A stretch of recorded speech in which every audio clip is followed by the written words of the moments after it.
Hello, everyone, and welcome back to our show. Remember, the 5th of November. I'm your producer, Jack Tunney, and we're coming to you live on tape from the Sandwich Studio in Oceanside, California. Today is episode 10, the season finale of the PB&J podcast, and it's about to be a great one. We'll start, as always, with the first bite before jumping headfirst into the abyss of election news in our sandwich. Then, we will give you the final relieving milk of Season 1. All that being said, like this video and subscribe to our channel for more, and comment down below. Now, without further ado, in association with SitRep Media, the hosts of the PB&J podcast. Hey everyone, welcome to the PB&J season finale. We have a great episode for you. We're super excited to get into it, but before we do, I'm just going to make it clear what season finale means for us. We're taking a 2-week hiatus from doing the show. Just a quick break, focus on school a little bit, relax a little bit after the election. Our lives. Yeah. And then we'll come back and start strong with season 2 in 2 weeks' time. And maybe we'll have election results. Maybe. That being said, I'm Peter Whitehead. And my name is Brandon Blackmon. Let's start out our first bite with a quick update on COVID-19. So our first story, of course, is about this thing that has been haunting our daily lives for quite some time now. This week, we hit a pretty unfortunate milestone. Thank you. Yeah. I couldn't find the word for some reason. But the U.S. records 100,000 cases in one day for the first time. And we can look. Can we get a zoom in on that chart there, Jack Tunney? Get that. Is it possible zoom? That control scroll. Is there a possible zoom? Control scroll that baby. Is it gonna zoom? Yes, Okay. It will. Yeah. So if I can jump in here, it's just, Yeah. You can see the significant jump from when we originally thought the pandemic was going crazy, and then we'll see the second period when we thought the pandemic is going crazy. And now we're at this third period, which is, I would say officially flu season has started in some of the colder areas, something that we maybe can't really feel in California, but it is officially transitioning into the end of fall, and here we are in flu season. And this is what we're seeing at the very beginning. Yeah, this is pretty crazy, I think. I mean, because especially you look at March and April, how panicked we were in March and April, and then you look at like go over there, Jack Tunney. So that's 88, 100 cases a day in there, and everyone was losing their minds. And then even later, you got 18,000, 20,000 cases a day, which is insane. I mean, we were really scared about that. I remember seeing 30,000 cases a day and thinking, "Oh man, this is really bad." And now go back to where we are right now. And that was 300 deaths a day, 400 deaths a day. It's when the original, New York, they're stacking bodies outside of the, hospitals, that kind of imagery. And, this, so that was 100 cases in one day, but it was actually 107,000 cases in one day. Yes. And then did you also see the death number? Because that's below this graph right here, which I didn't see in the conversation before. Yeah. 1,600 deaths yesterday. Yeah. On November 4th. And, it's been in the news every day, but it's like, we're numb to it now, I think. Just going through the motions, and it's worse. Zoom out a little bit bit before you go to this map. Yeah, there you go. It's worse than ever. And 1,600 deaths a day, that's more than we were getting on average at any point before. And I'm getting a little emotional because it's just, what do you do? We're just watching. Well, we're looking at this map here. Look at those hot zones. That's the most contested part of the election right there. That's the most contested COVID area. Like, how much red have we seen during this pandemic? Yeah. We've seen, New York be red. We've seen, some areas of Florida be red. But we see that these rural, sparsely populated counties that thought they were safe are now being absolutely destroyed more than any other area. Mm-hmm. I thought this next story that you put on here was interesting about and I just want to say that even the small, rural counties where you see there's more space between the red, there's still freaking coronavirus out there. Yeah, it's spread all the way across the country. It's been in all 50 states for some time now, and it's disastrous. And this election was supposed to be a referendum on this president. I think it turned out a little bit different than that. We have no results as of yet. We're watching it closely. I mean, it might change during the show, but it was supposed to be a referendum about this, and what we got was a very, very close election. Yeah, a pretty standard kind of Yeah. showing. It wasn't a blowout like we were expecting. But to continue on the coronavirus, the story that you were about to bring up, pretty breaking. I mean, there's not a lot of information about this, but it seems like there's been some sort of new coronavirus mutation. I remember there was a lot of kind of discourse about whether like dogs and cats could get sick and that kind of thing. Well, they seem to found this animal called a mink. Not exactly sure what a mink is. It's like Looks a like rodent. a ferret Yeah. kind of looking thing. But they're saying that these minks are actually amazing carriers of the virus. It Wow. infects them, and they don't get like super sick. They don't. So they're But they're carriers. Yeah, I mean, non-symptomatic. What did we call those? asymptomatic. Asymptomatic. I don't know if they're going and getting a freaking ventilator. I don't know if the minks are getting ventilators. But it seems like in Denmark specifically, they've reported that the coronavirus has transferred to these minks, and These minks? They're white minks. Yeah, white. But yeah, that is what a mink looks like. look up a Denmark mink. Maybe we'll find a snowy mink. Maybe we'll make some mink coats. Hey. I Hey. just remembered that's what I know the word from. But Denmark, in response to this, new coronavirus mutation that, people will think that if don't it's- worry about it. Just Yeah, you're people good. think that if it's coming from a new animal now, because people think it originated from bats, they think that since it's coming from a mink, that it could form a new strain, a new version, basically a whole new pandemic. Yeah. So Denmark is responding to this crisis by officially declaring to kill all 15 million minks that are in protective, well, I don't know if it's like protective custody or they somehow know the population, That's a genocide. It's an insane proposition. I mean, it shows how serious they're taking it. It shows that they at least, I mean, there must be a serious threat, They Yeah. must have seen something scary. It's about to be Emu War Part 2. Send the what that military means. out. You never heard about the Emu Wars? I don't want to hear. Emu Wars in Australia when the emus were destroying, a lot of farmers' crops. I mean, this is So just what there's- happens in these socialist countries like Denmark and Norway.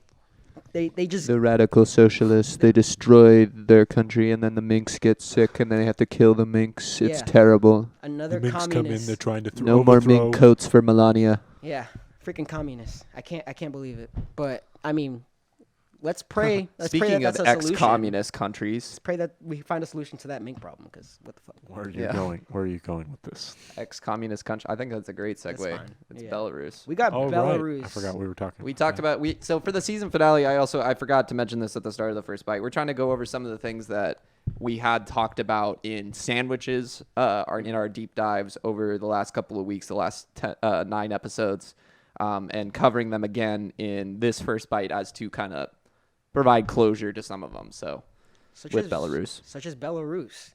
So the main thing I was seeing was that there has been like a new report by this, European board. It was called the OSEC, something like Operations for Security of European Operations or something like that, something along those lines. And they were saying that this Belarus election that has been so highly contested, they officially said that this was not a fair, free, and valid election. And this board has a lot of, sway in European, councils. So also the EU has stepped out and put personal sanctions on Lukashenko, the contested, dictator who's been in power for about 20 years or so. So they put sanctions on him, and, the EU is coming out hard against this by co-signing that statement that they haven't done this fair and free election. Because it's been like, oh, we're saying it's fair and free, and people are protesting against our fair and free, and they're saying we weren't fair and free. So it's good to have these, valid bodies kind of co-sign what the people have been fighting against. and they have been fighting. They have been fighting.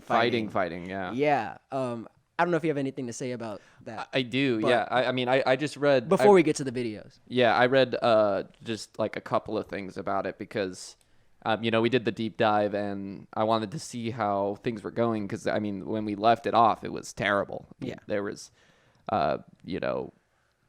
extreme human rights abuses and they were beating people in prisons and, threatening to rape the women and it like really, really terrible stuff. So, the thing that I read today was a CNN article that basically was talking about what is happening over the past couple of weeks there. They're not killing these people, but they're beating the hell out of them. They're using stun grenades. They arrested more than 200 people only a couple days ago.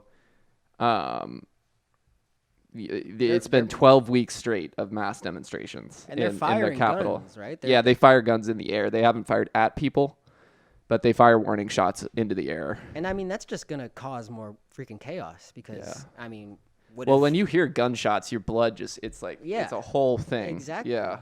And I mean, my just common sense thought is, what if I'm a cop over here and my cop buddy over here is shooting crazy, and now I'm hearing shots over here, and just the miscommunications of what can happen with all of that chaos, and they're creating it. So. Yeah. But they have no intention of quitting. Those Belarusians, they're very hardy folk, and they're gonna keep fighting because they believe that Lukashenko needs to leave power, and that's they're gonna keep fighting until he does, and I hope that they do because he's not a good man. The sickest part is that it's being led by these freaking huge women's marches. Like that seems like the main kind of. And disabled people too. I saw like 200 disabled Belarusians occupied the Capitol building a couple days ago. That's kind of fire. How'd So they do that? They just wheeled in, I guess. I mean, How'd they do that? All right. But the reason I brought up the women's march is because I'm sure they found a way. yeah, no, they find a way I'm for. so sorry. The reason I brought up the women's march is because the few videos we're gonna play are from these women's marches because the women are fighting back, like young women. We got Old women, middle-aged women, we got all of them. all of And the women. We're gonna see that on this clip coming up. Short women, tall We women. got two different Boy, clippies. we're getting with this clip first. Is it? Ooh boy. Oh yeah. Wait. Pause it really quick. How dare you I throw? like how they're just how screaming. dare you throw the Yeah. audience into I was pandemonium gonna and then say, stop? yeah, I was gonna mention the screaming because they're screaming to disrupt just the noise and just cause more panic. Yeah, and I also read something about disrupting communications between the officers, that it's harder for them to hear their radio with the women screaming and everything. So Probably giving me a headache. yeah. So play it. That's why they're screaming. Keep on yelling. Yeah.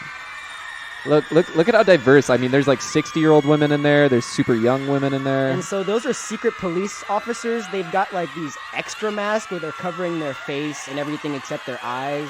Those aren't like COVID protection masks. These are. They're identity protection masks. Yeah, so we've just got these women trying to pull up their masks. And it's honestly sick because we got four. Expose those secret police. I think if you have to hide behind a mask to do your job, you're probably not doing a good job. Or if you're putting tape over your badge. Unless you work at Disneyland. I don't. Oh, Unless you're Mickey. I was like, I don't get it. And then I Well, was they like, wear masks. okay, I don't know why I talk to you sometimes, Brandon. yeah. We were talking. about Brandon this doesn't before. go outside. I don't get anything, and I believe everything. Oh, I shouldn't probably say that on the podcast. I'm still reputable. I keep him reputable. We fact check Yeah, everything. We're good. We I'm a got a valid perspective system still, going. but- And Jack Tunney, when anybody says anything sus, that Jack Tunney's like, that's sus. He looks it up. Yeah, dude, Yeah. they hit the button, We got emergency meeting, getting in with the, 12-year-old demographic. They want to talk about politics, right? What are you talking about, dude? Dude, Among Us. It's an Among Us plug so we can Yeah. get kids to listen. Yeah, you didn't get the Among Us joke, but Dude, it's Yeah, okay. because I don't play Yeah, Among Us. No, then we're gonna sell political Among Us merch, and it'll be Bruh. great, dude. Yeah, it's perfect. Political Among Us merch. Is that you got another video from Belarus there? I do have another video from Belarus. This one's even more violent. I would like say. that. Not violent, but it's definitely More extreme. It's longer, so you get a more clear picture. It's a wide of, shot too. I like it. Yeah, it's a much better video. And you can see it Look at go how from, scary those guys are, though. Before we start, those guys, the secret police dudes are spooky looking. I don't know what you're talking about, dude. They look like my Forerunner, but softer. I mean, the idea is that with the idea is that they're weak women and these strong police officers of the state, and we're four Wait, dudes wait, and you we see can what do kind whatever. Of shoes he's wearing? They're good. They're pretty good shoes. Kind of comfy. We It's not can even do tactical. whatever we Those aren't even want. tactical boots. And we're about to see these women just outnumber them, and that's just what's so powerful. They just outnumber and That's overpower. just what they do. Here it goes. You know what they're chanting? No. Okay. So they're trying to arrest somebody here. Is that what it is? Yeah, I mean they're pretty much just grabbing people. It's not like they're looking for a certain person. Look at that! Look at that guy in the hood too. Oh, here This they lady come. in the Yes. white, yeah, the girl in the white comes and yeah. Watch out! Watch out! Watch out! Oh, he threw a punch back. Yes. Let's go. Let's go. Look, I mean, that's somebody's Take his mom mask off. in the back in the white. Like she's Take really his mask going. off. We got somebody. Take it. Look, like Oh. those are moms. Yeah. And she's still there. Like she's still ready to keep going Yeah. in the green. Like it's awesome. Like this is a pretty old video, but it's just empowering to see. Look, she's still hitting him in the back. Like they did that. Yeah. And it was only like 4 guys, and they seemed like unarmed, and but Did you like That's- my watch out? Watch out! Watch out! I I thought did. that was pretty funny. the ratio, like we can recreate that. Is that Bernie Sanders with a metal chair? The steel chair. It's my Steel chair. favorite meme. You But don't yeah. know. Oh, what's that? It's. It's Oh my the- God! It's. Belarus. It's Triple H off the top rope. Belarus. Still in crisis. Bella.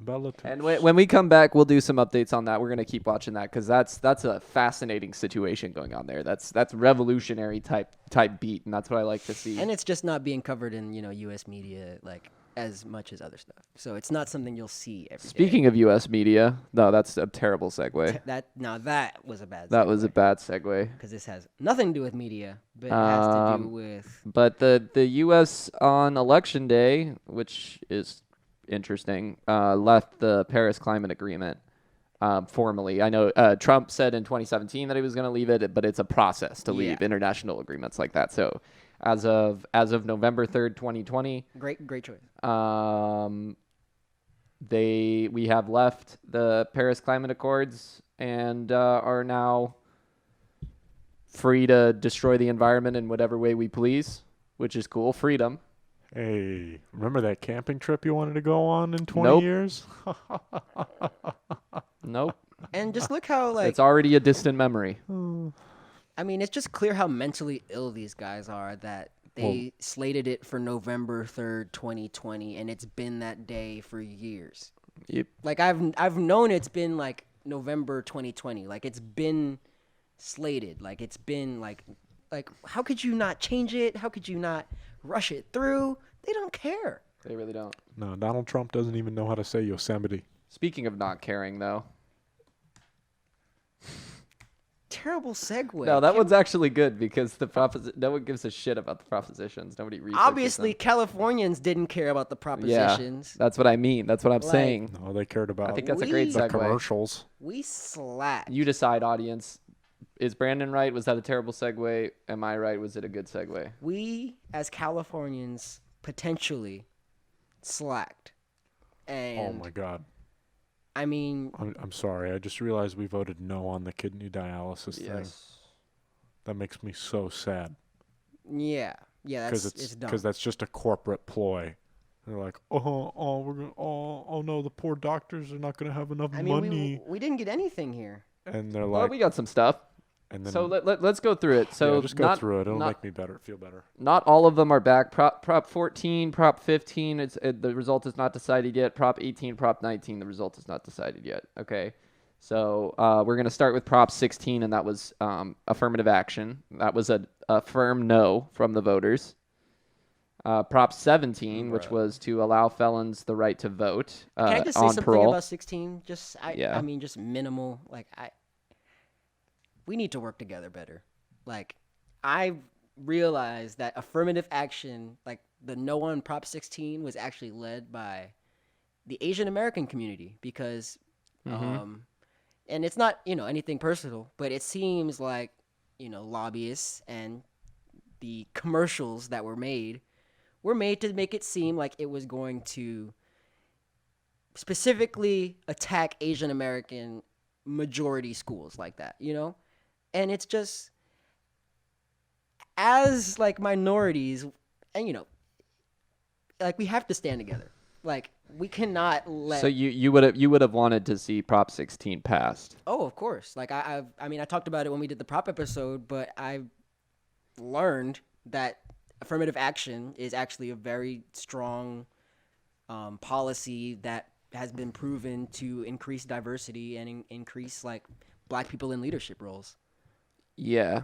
Okay. In police forces, in schools, in trade industries. Interestingly enough, I would not Do you have been think that- born without affirmative action.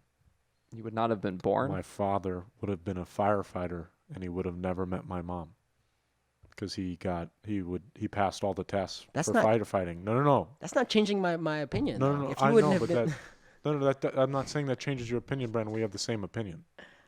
Yeah, My father got first in all of the placement tests except for like hose pull. They got like second. So that puts you at the top of the list. They're going to hire you. But affirmative action had taken place at that point in his life in California, and they didn't take him, because they wanted to put other ethnicities in front of him. That he's saying No, that I'm saying my his father his would have father been a did not get the firefighter. job He would have been a because of firefighter. affirmative action, But and then affirmative action made it he so met he his. wasn't. So that way, if he was a firefighter, he wouldn't have met my mom, and I wouldn't be sitting here right now. It's interesting. That's very interesting, but I mean, so I have complicated opinions about affirmative action. I don't want to spend too much time on this, but I am not confident that it is the best solution to the problem. And I think that, it's a solution, and you're probably right that it is proven to work insofar as giving members of minority communities, more options, better careers and things. The real problem, however, is primary education, my guy. It's not secondary education. Yeah, for sure, 100%. And it's not secondary jobs. And I also don't think that it making it, okay, we need 5 out of 20 Black people. We also talked about this pretty, we brought numbers and everything during the prop episode, so I would check out the full episode, but I think situations where it's like, we need exactly 5, and if there's 16, we need to take someone out. Like, I think that's when it becomes an issue. And I think that maybe that just wasn't in the arguments enough, but let's keep going. And, you were seeing all those commercials for No on 16 that were like, Prop 16 legalizes state discrimination. Yeah, and, that scares the fuck out of people. What the fuck? That's wordplay. Well, they're not entirely wrong. It's wordplay. They're not entirely wrong. I mean, it's misleading, but they're not entirely wrong. It's wrong.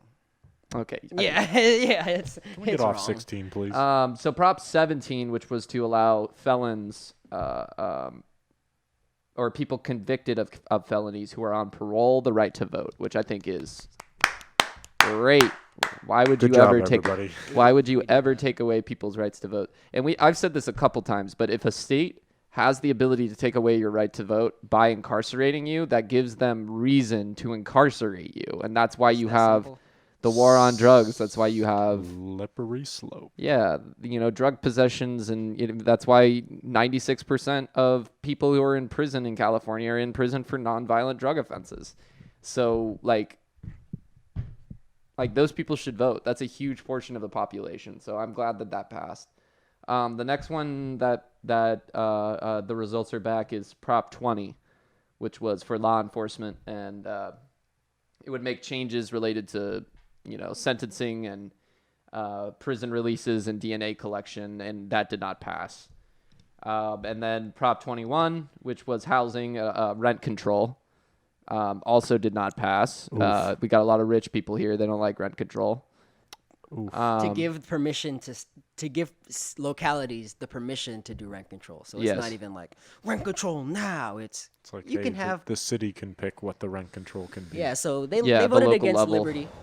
Just liberty. As per usual. Whatever. Yeah, but I guess in our case, it wouldn't have been any different. Prop 22. This is the big one. This is the politic of this country or of this state this year was Prop 22. Maybe that's what it is.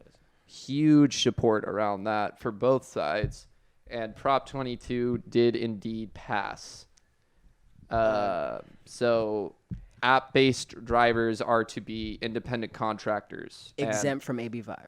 Exempt from AB5, and that it will also enact several labor policies related to app-based companies to make it a little bit better for those guys, but still not making them full-time employees. And I think that that's probably good. I talked to some Uber drivers. I mean, the numbers are correct. Most of them want to stay independent contractors. They don't want full-time employee responsibilities for a job like Uber or Uber Eats or DoorDash, Postmates, Instacart, whatever it may be, Lyft. I feel like the No on 22 movement that, was led by people on the left for sure. And, people who wanted to accurately, give workers that voice. I just think that the true solution that we're looking for was not a yes or no on this bill. I think we're looking for $15 minimum wage. Like, I think, that kind of angle added is kind of what really would, solve some of those discrepancies, I guess. You know what I'm saying? Like, I feel like it's bigger than just AB5.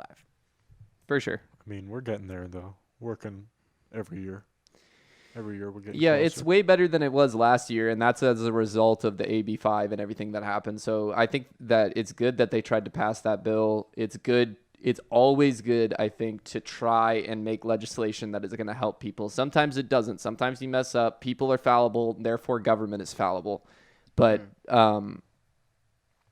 just starting legislation, making legislation, it starts a conversation. And then things like this can happen where the people did speak in this case and they said, they should be independent contractors. Yeah. But as a result of this, they're independent contractors with a lot more rights than they had this time last year. So all around, I think it was a good thing, regardless of which side you fell on in terms of this. Also, I don't know if people knew about that. Yeah. That it was going to do more than just AB5. Yeah. I don't know if that's something we really even covered here. I don't think it was either, because that wasn't really in the media when we were looking at it. So. Can you speed through these a little bit, because I do want to get to that. Yeah, I'll do the point. last three really quick because they're not super important. But Prop 23, which was kidney dialysis clinics, did not pass. Prop Pretty 24, which expanded the California Consumer Privacy Act, CCPA.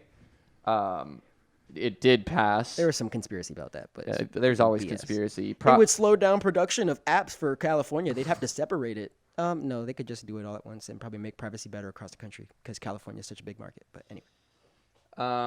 Prop 25, which was trials and replace cash bail with risk assessment for suspects awaiting trial, did not pass. So we still have cash bail in this country or in this state. And I'm going to kind of give that the same kind of analysis as 22. Like, the true system that we're looking for is a little better, a little more representative than what we were offered. So I think it's just we need to keep pushing. But I like what you were saying about how it wasn't covered, how some of these intricacies weren't covered in the media. Yeah. And I mean, that's just a fact that it was up to people to find out for themselves what was going on. And the main ways people find stuff out nowadays is what? Like media, but And advertising. the PB&J podcast. Nudge, nudge, But wink, wink, advertising, click, click, subscribe. like YouTube ads and pop-ups. And Yeah. like that is a main thing that people see. Information, yeah. So these political ads that are being bought by the most, rich money groups in the state, they aren't selling people. One, they aren't selling people an unbiased message.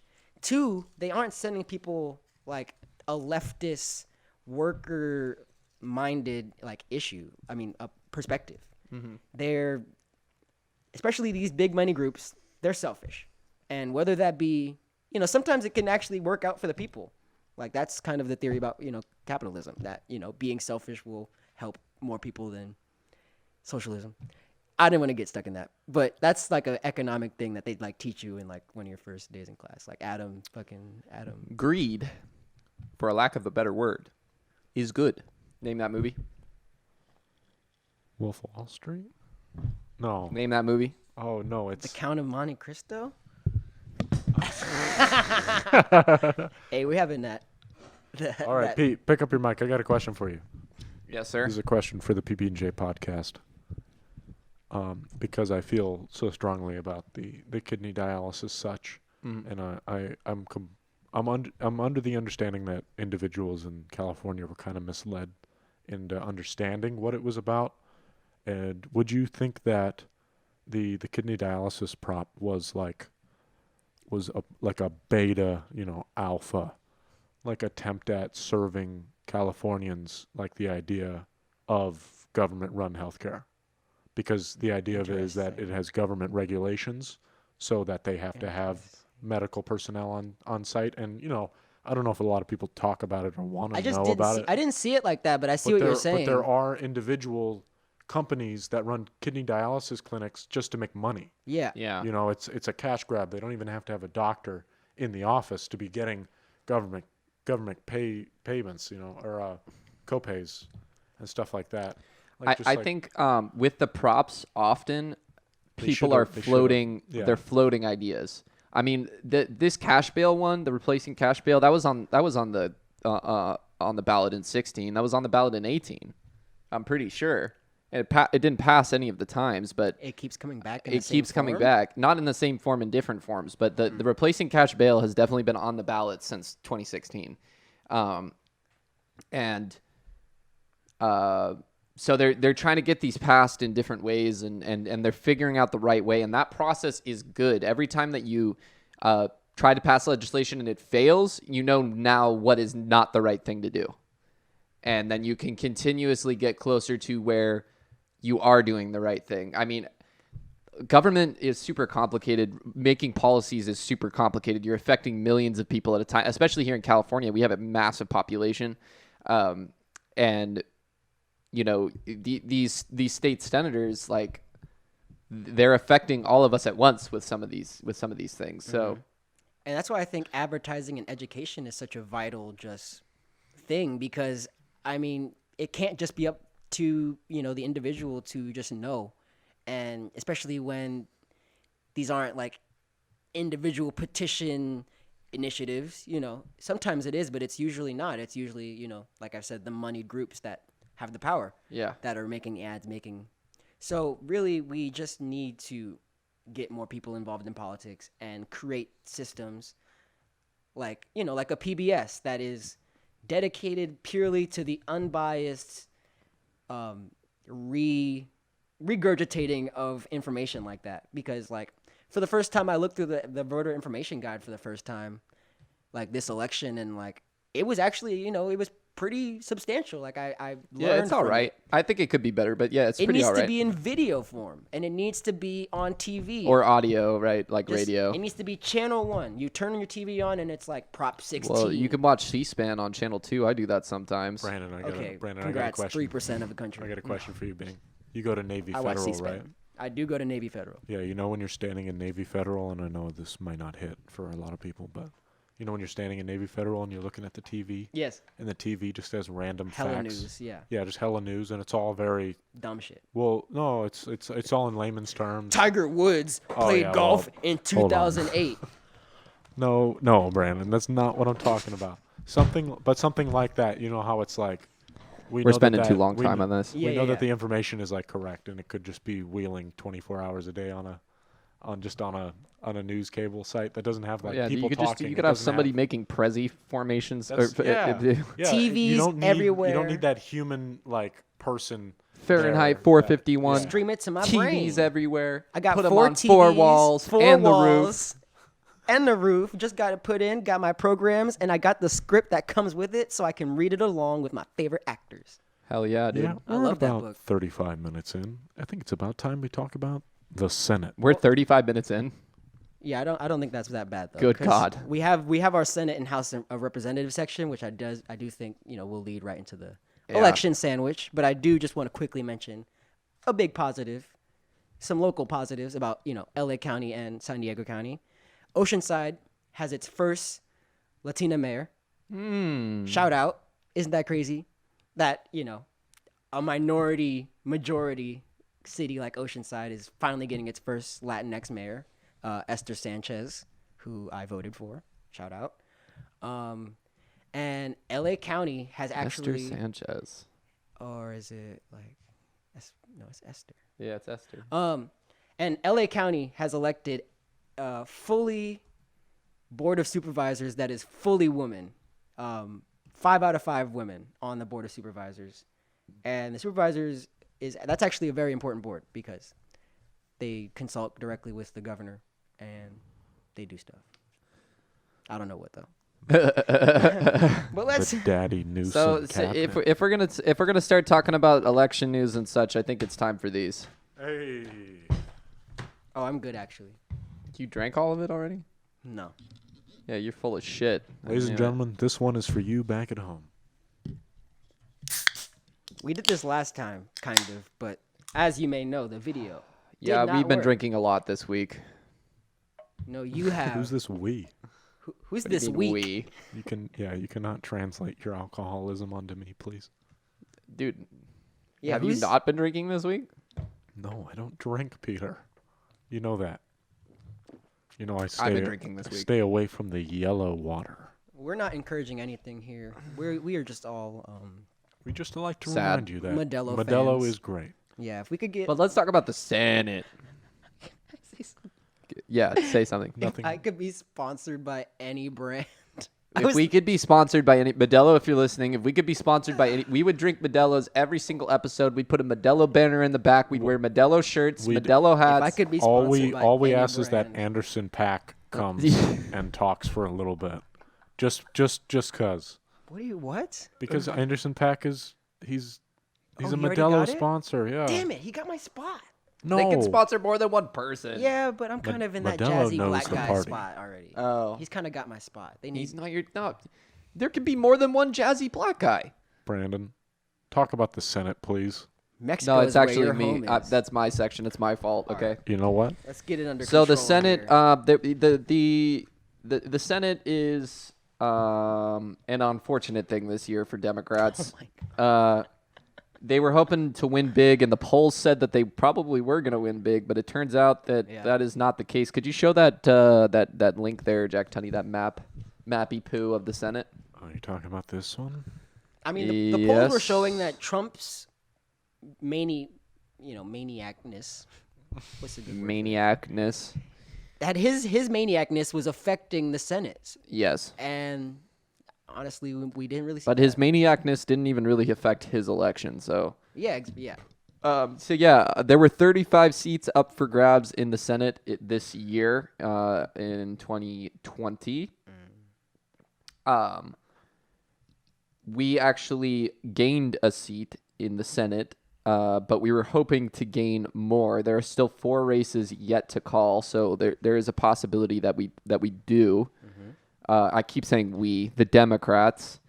The Democrats are looking pretty good, and the independents. So if you could see, there's 48 Republicans that are confirmed going to be on the Senate. 46 Democrats confirmed going to be on the Senate, and 2 independents. The 2 independents caucus with the Democrats, so they're practically Democrat votes. They don't always switch, or they don't always go along those party lines because they are independent for a reason. They have certain convictions that they stick to. Bernie Sanders being one of them. Yeah, he's a leftist, but Angus King has definitely voted in the center a few more times. Yeah, they tend to do what they want, but they do caucus. So I like to, for like the big votes, like for something like healthcare, like the independents are going to caucus with the Democrats, and they're going to vote with the Democrats. Left leaning, for sure. So it's really looking like a 48-48 right now. So we kind of have to wait and see what these last couple of races, one of them being North Carolina, which is hotly contested right now. They're only apart by, I think, 100,000 votes or something like that. So It's hotly contested. We're going to see how it goes. Georgia, too, we're waiting on. But, yeah, it should be fun. And I wanted to mention really quickly that Suzanne Collins, who was a Republican that they thought was weak in Maine, was reelected. Money Mitch McConnell was also reelected. Amy McGrath. I get those two mixed up, even though they're not similar at all. Amy McGrath was unable to pull that off against Lizard Man Mitch. Maybe elect somebody named Booker next time. Charles Booker, maybe. he had that. Charlie Booker, Chuck Booker. Why I fucking know it. You messed it. Charles. Yeah. His slogan was exactly what the Democrats need, and exactly what me and Peter were arguing about before this podcast. He was appealing to both the rural and the urban areas of Kentucky. Good God. His slogan was literally from the hoop, like from the hoop. The basketball court in urban. Yeah, I get it. No, not from the hoop. Oh. The hoot? Like the hoot and holler. Oh. Like from the hoot to the holler. So it was like from the hick town to Kentucky. Oh, I know what he's And talking And about. why did he lose the primary, my guy? Because of Democrats and their elitists. Okay, whatever you say. But I mean, he was outvoted. That's why he lost. Yeah. But Democracy. the establishment candidate Amy McGrath, who had her own positives. She was like a veteran, so she in the same way was appealing to the rural sensibility of an American veteran and elite Democrats from the city. Yeah, whatever you say, bro. Charles Booker was better because he appealed to Yeah. the low class from the rural and the low class from the city. I'm not gonna. You keep refuting, so I'm gonna keep going. I'm not gonna deny that. I think he was a great candidate. I donated to his campaign when he was running against Amy McGrath in the. Yeah, well, you're why he lost then. We're gonna talk about this in the exact next section. Oh, Jamie Harrison. Yeah, Jamie Harrison, trash can Lindsey Graham wins another term in the Senate, and he had some stuff to say, but I'm not gonna worry about that right now because we're running. I fucking like that clip though. Yeah, maybe we'll show it at some other time. Okay, but yeah, fine. Let's start talking about the House of Reps. Well, you got something. I think the Jamie Harrison race is important to your money point because Jamie Harrison was raising what, like $60 million in South Carolina. Yeah. Crazy national attention. Crazy debate performances, like knocking Lindsey Graham out the park. And he was tied in the polls coming into the election. Tied in the polls, way outraised. It had Lindsey Graham begging for money on Fox, looking like a freaking dog. And Lindsey Graham is up like 6, 7, 8 points. It's like, how are Democrats not offering? Like, I don't know. I don't think that they. I don't think that they understand what a place like South Carolina is quite yet. And eventually that they will, and they will figure it out, I think, but I don't really think that they know. I don't know if I think they don't know how to turn the terrible image of Mitch McConnell into like a brand that is like Moscow Mitch. Like that's catchy. I need Money more Mitch. of that. I like Moscow Mitch. Okay. But you got Susan Collins, who is like, anti-women. Like she has stood against healthcare, stood against abortion rights, stood for Brett Kavanaugh, all of these things. And like I can prove right here why she's a terrible candidate. Didn't she vote against the new Supreme Court justice Amy Coney Barrett? I don't know. She did vote. I think I'm not sure. But I know sure. that Susan Collins is always the one. That would mean the anti-woman thing still stands. Oh, okay. That's what I like from Tunney. You're welcome. What was I going to say? I just feel like it's just because they're a little. Yeah, she voted against Barrett.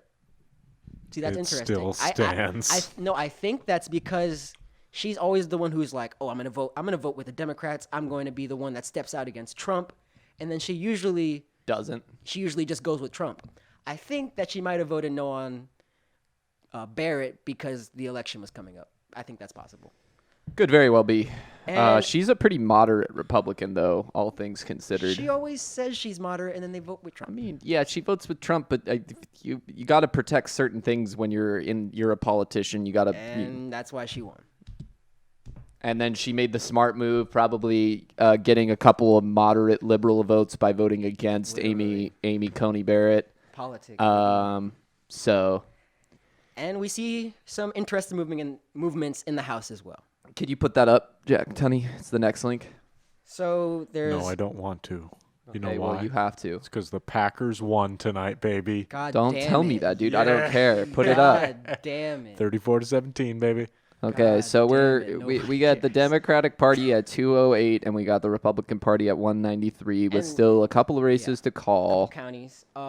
But mostly I wanted to give a shout out to the QAnon candidate. Don't remember her name because she doesn't matter. I'm Yee. sure we'll see a lot of her. Yeah, she'll be all over the news. Congrats, you have your one candidate who's going to be your voice and your representative. And you know what? If you are 0.1% of the population, you should have one representative. And I hope that person comes out and makes you look like an idiot and says dumb stuff. Because that's y'all. Yeah, That's your representative. I'm with that. I'm with Brandon on that one. I'm not gonna add all of that vehement language, but I'm with him. Well, yeah, if it's a democracy and y'all exist, okay, get y'all representative, and then let's see what they do. Let's see how they represent you. So what's the gainage looking like for because I know Republicans are gaining seats here. They're up 6.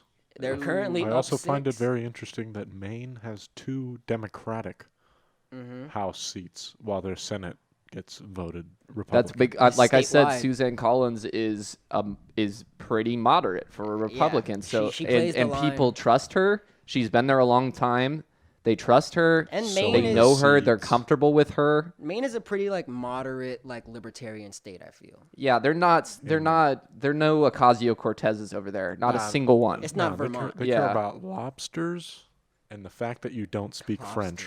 But Yeah. the main thing that's crazy about the House is that even though Republicans are up 6, I mean, Democrats were expecting another blue wave. We were expecting a repeat of 2018. According to the Cook Political Report, lead reporter Dave Wasserman, who is like one of their main guys, he was one of the main people predicting that Nancy Pelosi and the Democrats would pick up like 10 to 20 seats, like a recreation of the 2018 blue wave. But he actually tweeted 3 reasons why he felt as if this did not happen and why Republicans actually took more seats. So he subscribed it to the catastrophic Hispanic votes that went for Trump over Biden in, certain Trump I heard friendly. some fucked up shit about that on the Howard Stern show. All right, I want to hear it, but let me get Yeah, through this. get through it. And like I said already, the suburban, blue wave didn't happen again. And then GOP actually had a lot of women running in their party this time. So they used the 2018 strategy of, so many women winning for the Democrats. And that's why you see Trump so adamant on putting Amy Coney Barrett. They're trying to get on that trend of women winning a lot of elections right now because I guess that's what just what people want. But I'm going to continue with this Dave Wasserman quote because he is a very reputable guy. He says that the suburban anti-Trump revolt that took place in 2018 by storm didn't extend to 2020. Most Republican incumbents in white-collar suburbs didn't just survive, they also thrived, running well ahead of President Trump down ballot. So it seems like Trump's maniacness didn't affect the seats as much, like I was saying earlier. Yeah, I remember that even the Republican senators were worried about that. Yeah. Like a couple weeks ago, I they was were saying worried. they were kind of distancing themselves. They were like, "Don't come to my district." There was some stuff about that. It may have helped that unlike 2018, when those voters' only opportunity to express their displeasure with Trump was in congressional races, this time a lot more people were able to do split tickets. So the theory is basically saying that a lot of people may have voted for Biden but still voted for Republicans down ballot, which is That's very interesting. it's an interesting extremely phenomenon interesting. because it shows that maybe we're not winning people over as much as we think. I mean, there's still so much to learn from this election, Yeah. but there's a lot to learn from this election, and that's kind of what I want to get into going forward. And with the sandwich, okay. Okay. All right, let's talk about it. Let's talk about that red surge, huh? So we said a couple weeks ago, and lots of political pundits and talkers and things talked about the red surge on election night, which would be the people who are voting in person in the states that are required to count in-person votes before their mail-in ballots. So that was Pennsylvania, that was Wisconsin, Michigan, North Carolina. Also not Florida. No, Florida was started counting. Yeah, Florida. There were a couple states that didn't count their mail-in ballots till after all of the in-person ballots were counted, and what that created was this red surge. Me personally, I forgot about the red mirage. Yeah. The red surge. Like we talked about it. We went into it. We were like, Yeah. don't forget about it. It's going to be crazy. Like, it's going to look away, and then it's not. I was sitting there watching my TV, scared.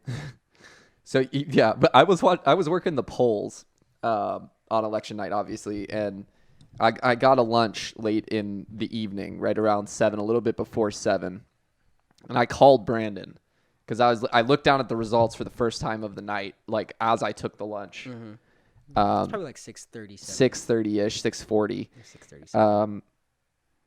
And I called him, and me and Brandon just yelled at each other for like 30 minutes. We were just like, "Oh my god, it looks so scary!" And we want to show you what that map looked like. Jack Tunney, if you pull that up, I created it on 270 to win. What it looked like on election night. And Peter's working, so I'm watching extremely closely. I'm kind of taking notes and just because it's kind of, I know he's working, so I'm very, very adamantly watching, and I'm seeing Florida go red. I'm seeing all of these, states that Trump's expected to win, but when it starts and Trump is immediately off to like, gains in Florida, gains in Louisiana, all these, these states that don't have that many points, but he won a lot of states at first before, and it was like Biden wins New Jersey, Biden wins the New England, Biden wins. Massachusetts came back early. I remember that. And Virginia was Connecticut. kind of late, but Yeah. it had been like Trump at 9 states and Biden at 3. So I'm sitting there pulling my hair out. I'm watching like a Twitch stream, which is pretty interesting because there's like other people there and stuff. Really interesting way to watch the election, but that's kind of auxiliary. No, I think we'll see more of that going forward. Kind of the less news media watching CNN till 3 a.m. more. It was very social. It was social. I mean, there was a chat. 200,000 people are in there. Everyone's freaking out. Yeah, I mean, You're feeling it together. Yeah, we were all in there flipping it because. Yeah, I was up till 3, 4 in the morning that night for sure. I was freaking out. I mean, also the gains were just bad. Yeah. Like Trump was up. Super up in Florida, and he was up massive in Wisconsin on election night. He was Yeah. up like 100,000 votes or something crazy. Oh boy! And when those came in, Yeah. I almost stopped watching. I almost called it right then. But Yeah. that's what we're talking about, the red surge. Like it was a trick. It looked away, but we should have remembered. I definitely did not remember that the mail-in ballots were still coming in. So you were watching late at night and you were waiting for the Donald to come on. Yeah. Correct. I was there live. Yeah, you And- witnessed it live And it late was at like, night. It was probably like 11:40ish when it was like he's about to come out and speak. He's going to speak at 3 a.m. That fool did not come out until like 3:30. Yeah. So I'm sitting there 45 minutes. I'm still in the stream. We're all just sitting there waiting for Donald Trump, so I'm kind of, explaining like the hype was kind of building. Right. And this fool comes out with probably his darkest speech. Probably. Frankly, we did win this election. Yeah. He Just shut up, man. every single fear, every single worry that the Democrats and the left have had about Donald Trump were We knew. immediately confirmed by the knew. speech. We Immediately knew. confirmed. I mean, he said every evil We thing know he could this say. man better than the Republicans do. Probably We know better than he this knows man. himself. Yeah, we know this man so well. We've been living with him. We've been breathing his air. And Like we know. breathing Ew. his That's air. That's Ew. Go We need to there. get Jack Tunney sound bites. We don't even need him to be there anymore. Ew. Let's just get a soundboard and it's just Jack Tunney in the background going, "That's amazing." My grandfather was a cattle dealer. And like, okay, so My father wouldn't have met my mother if it wasn't for affirmative action. Yeah, I was like, okay, dude. Trump comes out and he says, we're gonna use the Supreme Court to take the election. We already won. If we gotta stop counting the votes now. Like, There can't be new ballots after the election night. how could you just say these things? It's despotic, dude. It's like despotic. it's like a third-rate dictator It's somewhere. not authoritarianism. Yeah. He believes. Well, I mean, it's authoritarian on like a basic level, but he truly believes that his one hand can single-handedly just change the government, and not just the federal government, but the states. And that's we'll talk about the litigation and everything, but he just really doesn't get it. Like he just. I mean, he's a third-rate dictator. Like he's not good at what he wants to do, and it's like imagine if he was good at this, you know? Like he's terrible. You know, you don't come out here and say stop the count. I'm going to use the Supreme Court to stop the count, and we already won. Frankly, we won this election. It's like, dude, like. And meanwhile, Biden comes out and he's like, Let's "We count are all the votes." confident that when the vote is counted, we will win this election." That's perfectly reasonable to say. Exactly. You can be confident of something. You can't say we have won. Yeah, I You mean, know, yeah. It's You can't when say he's- frankly. yeah. Yeah, when he said that, I You can't remember say frankly. it reminded me of a conversation that was had. I can't remember if we had it or we listened to it, but it was about how federal, like if Donald Trump did something like that, to send like federal agents in to stop the count, Oh yeah. and like how do other federal agents act? You know, like national security, not national security, sorry, Yeah, national Yeah, guard. so if national you guards, like send in the National Guard or something, Yeah. and Would then they have like to fight the each other other? agencies, but then and like the FBI and everybody they have else to is protect the there. integrity of the Yeah, election. So you Yeah, just have federal agents fighting. That'd be crazy. Yeah, I mean, luckily he literally doesn't think or doesn't know he can do that.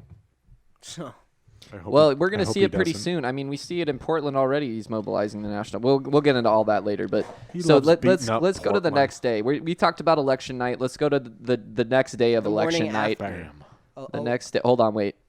bam. So on Wednesday, November 4th, Wisconsin and Michigan were both called for Joseph R. Biden. thank God, because they were red in the morning. They were red in the morning. In the evening, they were blue. Praise Jesus. He won Wisconsin by 21,000 votes as the current count stands, and he won Michigan by 150,000 votes as the current count stands. Hey, that's what I call a couple of good folks. And those are both flips from 2016. If you remember, Hillary Clinton lost the entire Rust Belt. She lost Wisconsin, Michigan, and Pennsylvania. And that was devastation for the Democrats. But now we got 2 out of the 3 of those back. So, and Pennsylvania is still being counted. We don't know yet. Yeah, I'll talk about that. And then also later that day, Wednesday, today being Thursday as we record the show, AP called the race in Arizona for Joseph Biden. And he is currently up 60,000 votes as the current count stands, which, again, is a flip. Trump won Arizona in 2016, and Biden winning it this year is huge. It's Yeah. huge. Of some of those Midwestern states that, were like leaning Biden, I thought that Arizona could definitely flip purple. I mean, not purple, like flip red. Like, I was in ASU this year. I was in Arizona. Like, I saw the vibes. And I would say it's definitely, one of those 50-50 urban areas that is, like, there's a lot of young Republicans there who live in that area. Mm-hmm. And, it's one of those places where people come from out of state and they go to school there. So it's just a different area. And I think, can I get into this, please? Get into what? The rural versus urban divide. Our cities and, like, I mean, that's just what we saw. Like, the fact that we're having Detroit decide the election, we're having these. No, you're right. You're right. But what the only thing that I don't agree with you on, you're absolutely right that there is a divide between those two people. I agree with you.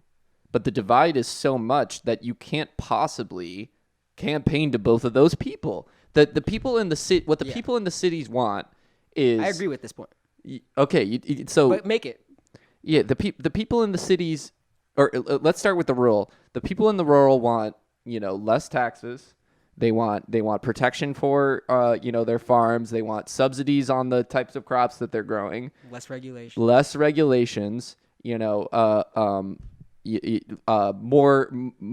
emphasis on American trade, not Yeah. foreign trade. And then you look at the cities; it's the exact fucking opposite thing. I think that, and yes, you don't have to explain that what the cities want, but I think that we have been way too focused on just the culture war, and I mean, I just think that a lot of these issues that divide the country are not non-issues, but we can't spend time arguing about it. And I mean, that's not always the Democrats. There is far more that unites us than divides us. 100%. But And you cannot deny. And maybe in the conversation before this, I was putting too much of that on the Democrats, but we have the Republicans, who are adamant on arguing about abortion and making up these false claims that Democrats want third trimester abortions, which is No one in the world wants that. that's like a 1% Frankly, I don't think that there are even people who want who are like, I really want abortions to be done. There's no one living on the planet that wants that to happen. The difference between people is that we think that liberals tend to think, not every liberal, but liberals tend to think that it is a woman's right to choose and that the government cannot dictate to her whether or not she can make that choice. Yeah. Whereas the Republican stance, the right-wing stance, and this is backwards. If you know liberal and exactly. conservative mentality, this is super backwards. But the right-wing stance on abortion is that person is that baby is alive, it's living, and it has rights. Whatever sex it may be, whatever gender it may be. It's an appeal to religion. It's an appeal to the leadership, blind faith in a leader, sensibilities that you can usually find on the right wing. Yeah, but then you take that same stance, you apply it to guns. It's the exact opposite for the spectrum. Yeah, I don't have the solution. I see that there's a massive problem in that in every single state you can see red county. I mean, that's why it's even. That's why it's 49-49. We have Trump, who is somehow, I don't know, somehow he is still convincing the rural counties that he cares about them. Yep. And I honestly think it's because it's frivolous. I think it's, I'm blue, she's red, and fuck red. You know, I think that's basically what it is sometimes. And I think that really hurt Democrats in the Senate. And I think the reason it hurt them is because. But you have to remember, too, I wish I had said this earlier. The Senate was made to appease small states. It was made so that your population, the amount of people that you have, the, whatever legislative agenda that you have, like it doesn't matter. It's every state has the same number of senators. Yeah. 2 senators for every state. Doesn't matter if you have a small enough population to only have one House of representatives, like North Dakota, only one representative from North Dakota, but 2 senators. That's how it is. Yeah, so I think it makes complete sense that the Republicans keep control of that in a time like this. Because when you look at the electoral map, go ahead and put it back up again, Jack Tunney. It's 50-50, fam. When you put it up, look, there's way more states that are red, but there's smaller populations. Yes. Yeah. And when you add it all up, you get an election that is 70 million to 66 million. Where's he at? But those numbers aren't too far off. There are these literal 2 massive groups in the country that absolutely despise each other, are no longer talking to each other, no longer trying to appeal to each other. Yeah, it's an extremely divisive time. This election has confirmed that. All I'm saying is that we need to form some new kind. And that's something I learned in Ohio. And this is kind of he's trying to point out the numbers to us here. I just wanted to say it's 73 million to The 69 million. 69 million. See, those are fat numbers. Like that number for Trump is fat. It's more than it was in 2016. Yeah. I mean, and it's But Biden already has more electoral votes than Clinton did. in Which is 16. Biden has True. already broken the amount of votes received by a presidential candidate the point I want to make in, is in that American history. I think he did that when he passed 69 million. That's crazy. 69, 69, 69. Well, Yeah, past can- that. I think what's our time at? I'm Jack sorry, Tunney? I didn't hear your point. I really didn't. We have 1 hour? That's fine. Yeah. Yeah, I'm gonna move on though. But I just want to say, No, we had a good conversation. God No. damn it, what was I saying? I don't know what you're saying. Some rural. Oh, Ohio. I went to Ohio. I saw Uh-huh. the Trump signs. I saw the Trump houses. I saw Yeah, Trump flags. I saw the sizes of them. I You saw the state. Trump specimens. I saw the state that they were in. They weren't always well taken care of. They weren't always, well looked after. They were run down. They were cheap, nice houses that were just in a different area, in a different culture, in a different world than what your average Californian may understand. And this is, directly to my California people who are listening. We have to reorganize our ideology, reorganize our policy agendas just to appease the middle of the country. We have to. Like we need to be able to sell something to my friend and sell something to someone I've never met. Me and Peter can talk defund the police, but if I'm a community organizer, I'm sure a community organizer is doing, a speech and not just yelling slogans at people, of course. But we just need to widen our scope of what we think we're able to capture, because I definitely feel like some of that I'm coastal gonna shake your hand, Brandon. some of that coastal elite shit is true. I'm gonna shake your hand right now because I don't know why. listen. The fact of the matter is, as much as I am a progressive, I consider myself, if Trump was defining it, I would be considered radical left or whatever. What's going on? I wish we appreciate you as well, I guess. Tunney. So my point is this. You can have those leanings. I can wholeheartedly believe healthcare is a human right.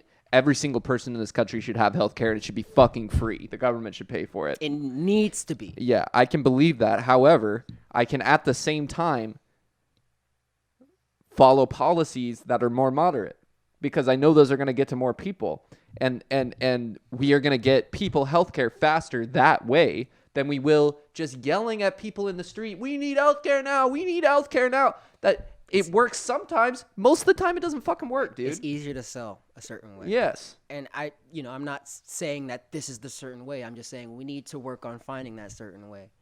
And I agree. Because we're going to look at a map right now that is an extremely divided country.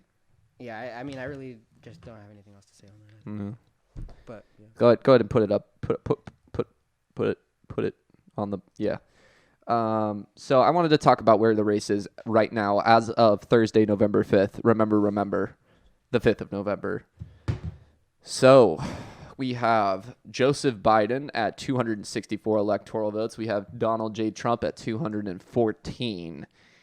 Biden needs one more state.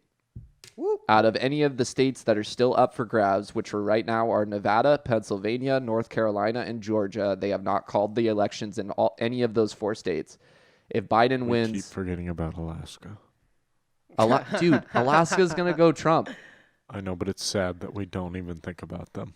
It's going to go Trump. I don't have to think about that. They're good people over there, but Hey. we talked about them on the podcast. Yeah, go they watch are my segment. important. Watch Brandon's Watch my segment. they are But it important, is- but it not in is- this conversation. No, yeah, I know it's sad that they haven't been decided, but literally no one's talking about it.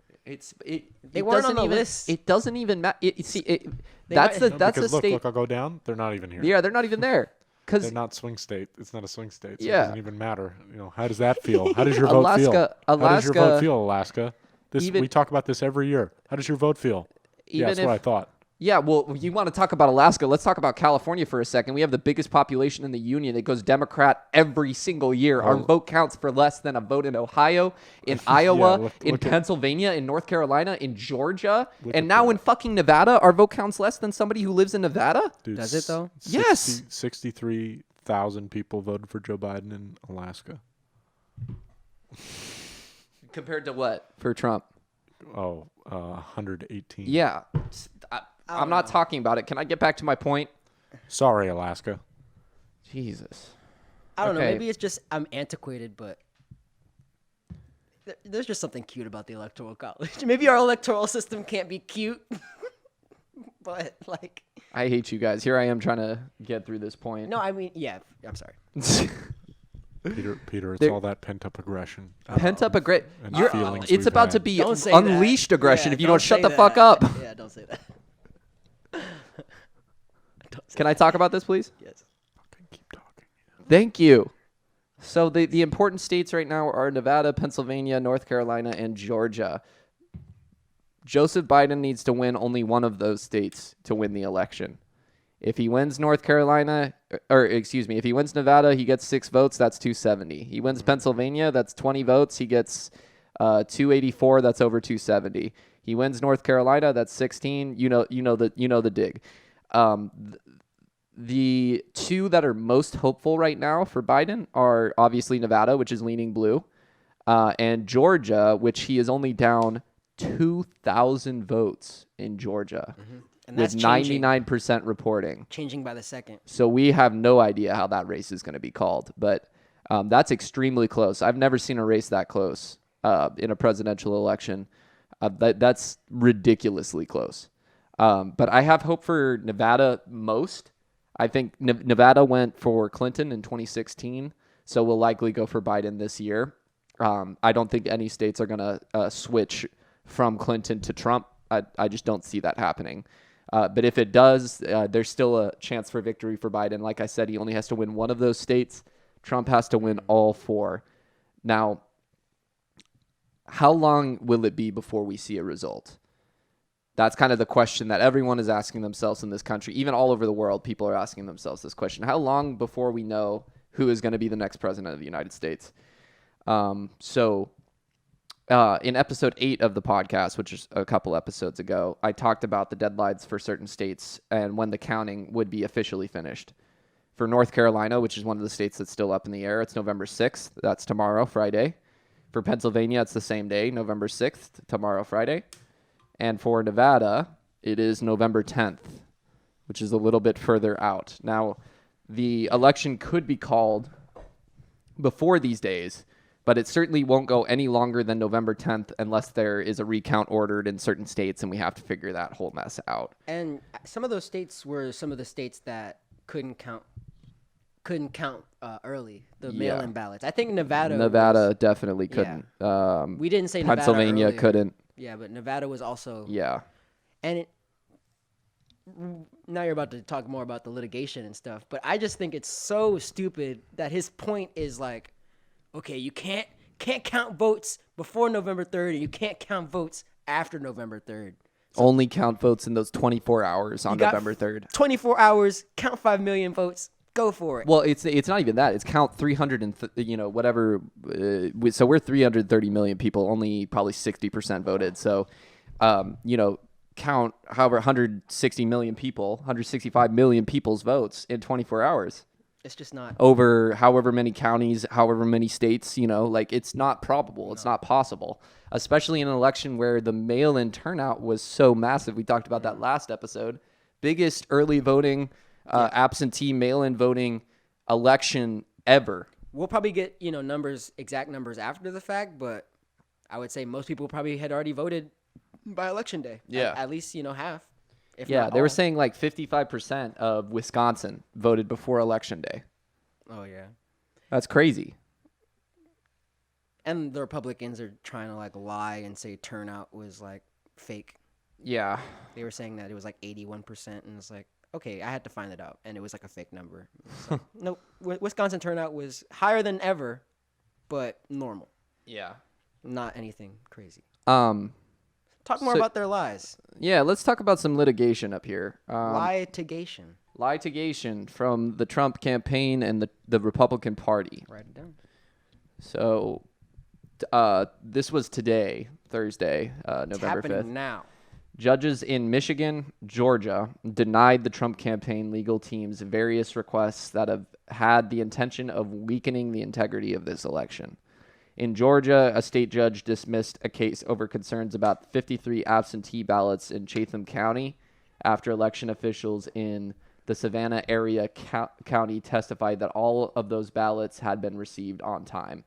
So they basically were like, there's 53 ballots, and they were like, we want them thrown out. We want them gone. We want them gone. And the judge was like, no, we have record that they arrived on time. There's no reason why we would throw these ballots out, so we're going to count them. You know you're about to lose when you're freaking out about 53 votes. Yeah, what is that, You're dude? freaking out. It's like, Well, I mean, with the margin of 2,000, you better freak out about 53 votes. of course. I mean, But- I heard the line today, if you're losing, file a case. Mm-hmm. A Republican strategist said that today on TV. But Yeah. continue. In Michigan, Republican Party members and Trump campaign associates wanted to be in the room as local election officials tallied the vote. But because the case was heard after Michigan was called, the request was denied. Dude, this was in Arizona, and I'm sorry, I'm not like exactly responding to what you're saying. Yeah, it's fine. But there was an MSNBC clip today that I saw live of Trump campaign official like leaving a polling station in Clark County. Is that Nevada? That's Nevada, I'm pretty sure. Clark? No, I think that's Arizona. One of those states. It's one of the states that's being counted right now. And this MSNBC guy gets like the chance. No, it's Nevada. You're right. He gets the chance to chase down this Trump campaign official who is like in the process of trying to like get in there to count the votes. And it's some kind of altercation, and he's like just pressing him about these court cases about how are you trying to watch and how are you trying to get in there and do that? Like that's never been done. And basically the Trump campaign official does the Trump move. He says, well, Hillary did this and you should ask them about it. Like, dude, like you were on the spot Dude. and you failed. You have no idea how to defend this atrocity. Dude, Like, look at this dude. Look at this dude. like it's a pretty entertaining video just because of how chaotic it is, but there's not much like substance there. But it was crazy I that like chaotics. it really happened like live on TV. It was cool. Trump did win a case, though. What? Yeah, he won one case in Pennsylvania. The appellate court approved requests for party and campaign observers to watch the counting of mail-in votes What? in Philadelphia. Has that ever been done? Like, I mean, There are poll observers. So I worked the polls. There are federally. there are people who come in mandated. and they observe so that there's nothing sketchy that goes on during the Party and voting process. Party and campaign Yeah, officials? yeah. We had people at my poll station alone. We had people from Tasha Burner Horvath, who's running for state assembly here. We had a mayor candidate. I forgot who it was, but there was a mayoral candidate. guess.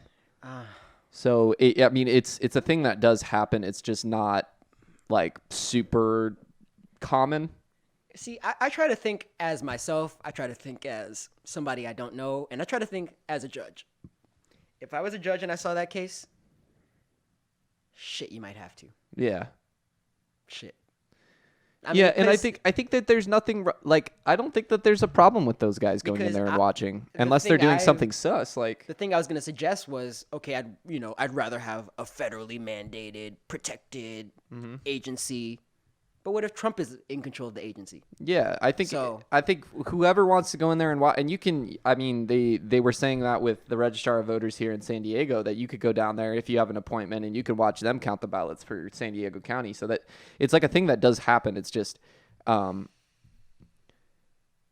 I think that the Trumpers in filing this case more than anything were looking for a denial.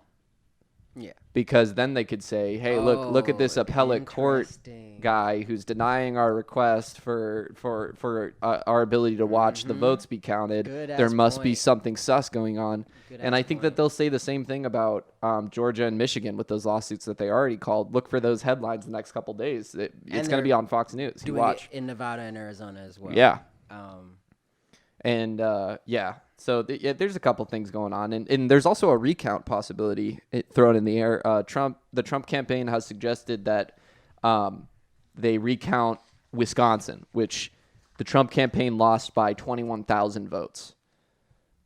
That is almost the exact margin that he won it in 2016. He won Wisconsin by 20,000 votes. I found the middle.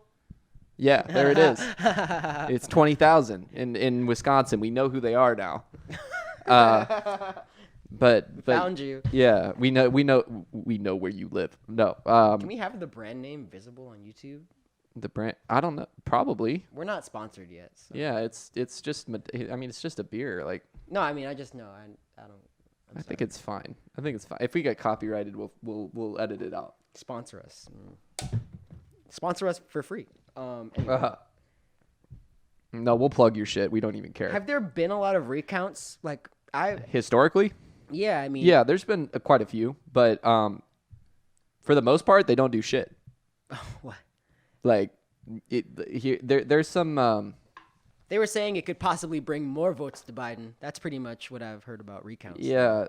So I was looking at this article. It's an NBC article. So the Georgia race that they did a recount in 2004, the original count was 348 for George W. Bush. And then the recount gave him 363 votes. So in this specific district. Yeah. Okay. There was a couple different races that they did recounts on. Wisconsin in 2016. The original count was 22,617. The recount was 22,748. Like, these things do not vary very much. It certainly isn't going down thousands. It's certainly not going up thousands. So they're not finding 100,000 ballots in a river? No. They're not doing that? No, that's not a real thing. And They're not finding They're not doing that? Trump. I am sure that there will be recounts, but you guys shouldn't worry about them.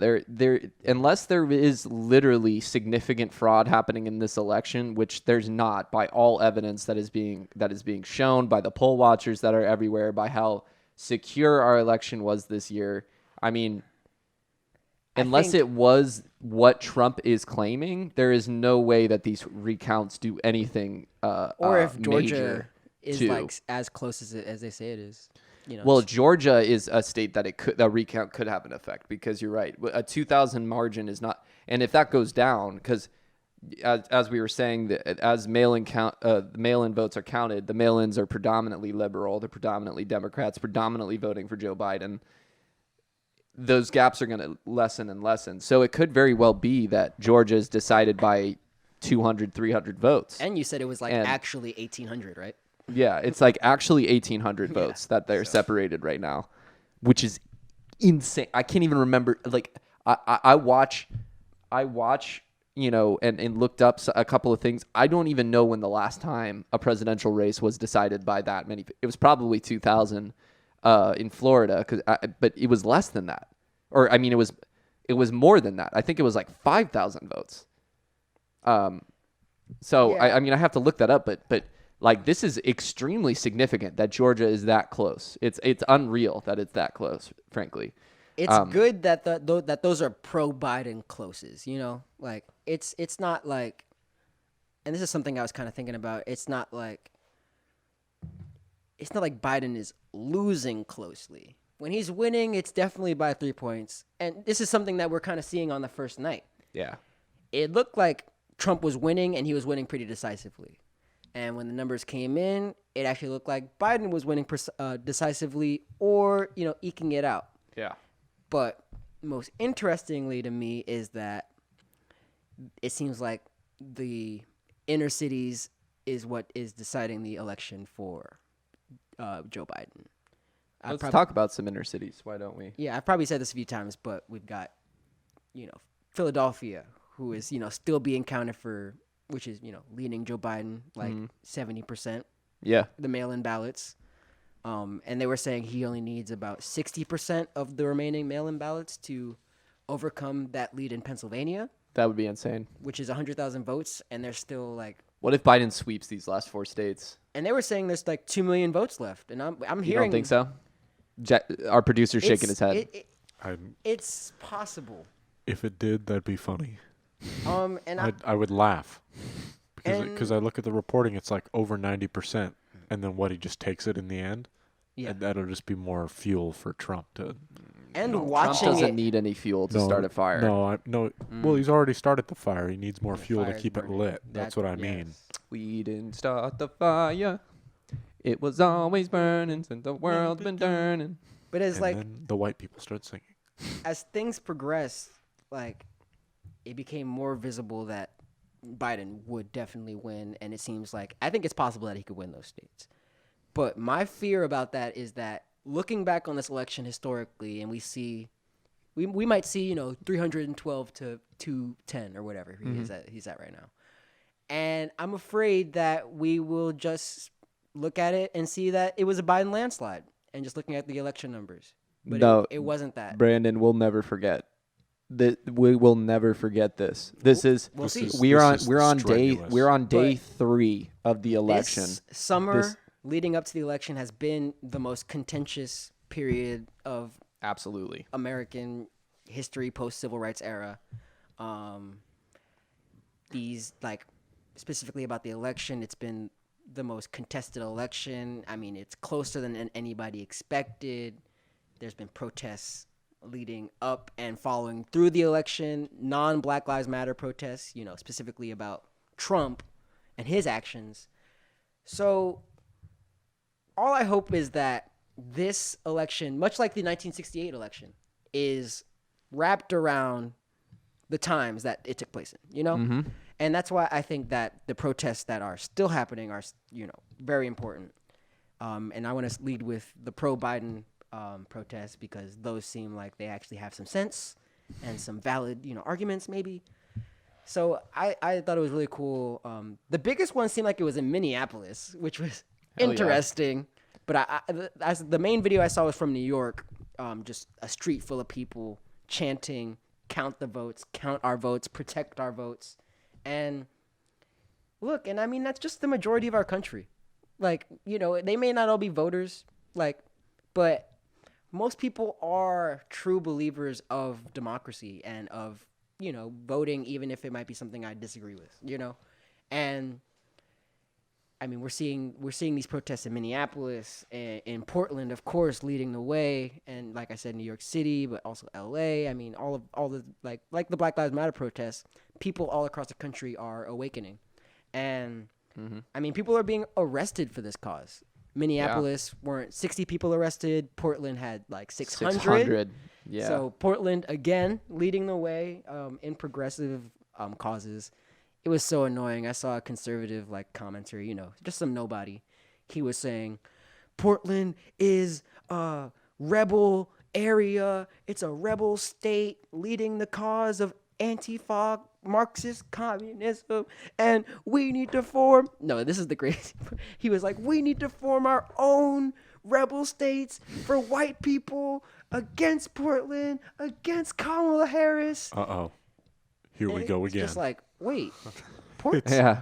It's, I just saw that it's meme. the Southern Divide over again. Yeah, I mean, it's straight nonsense, straight just, removing. And it's like these are the same people that talk shit on Colin Kaepernick because he was anti-American, right? Right?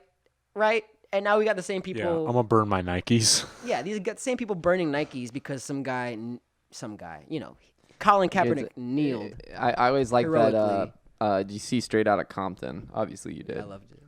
And there's a scene in the movie where they're driving through the He town said, and obviously.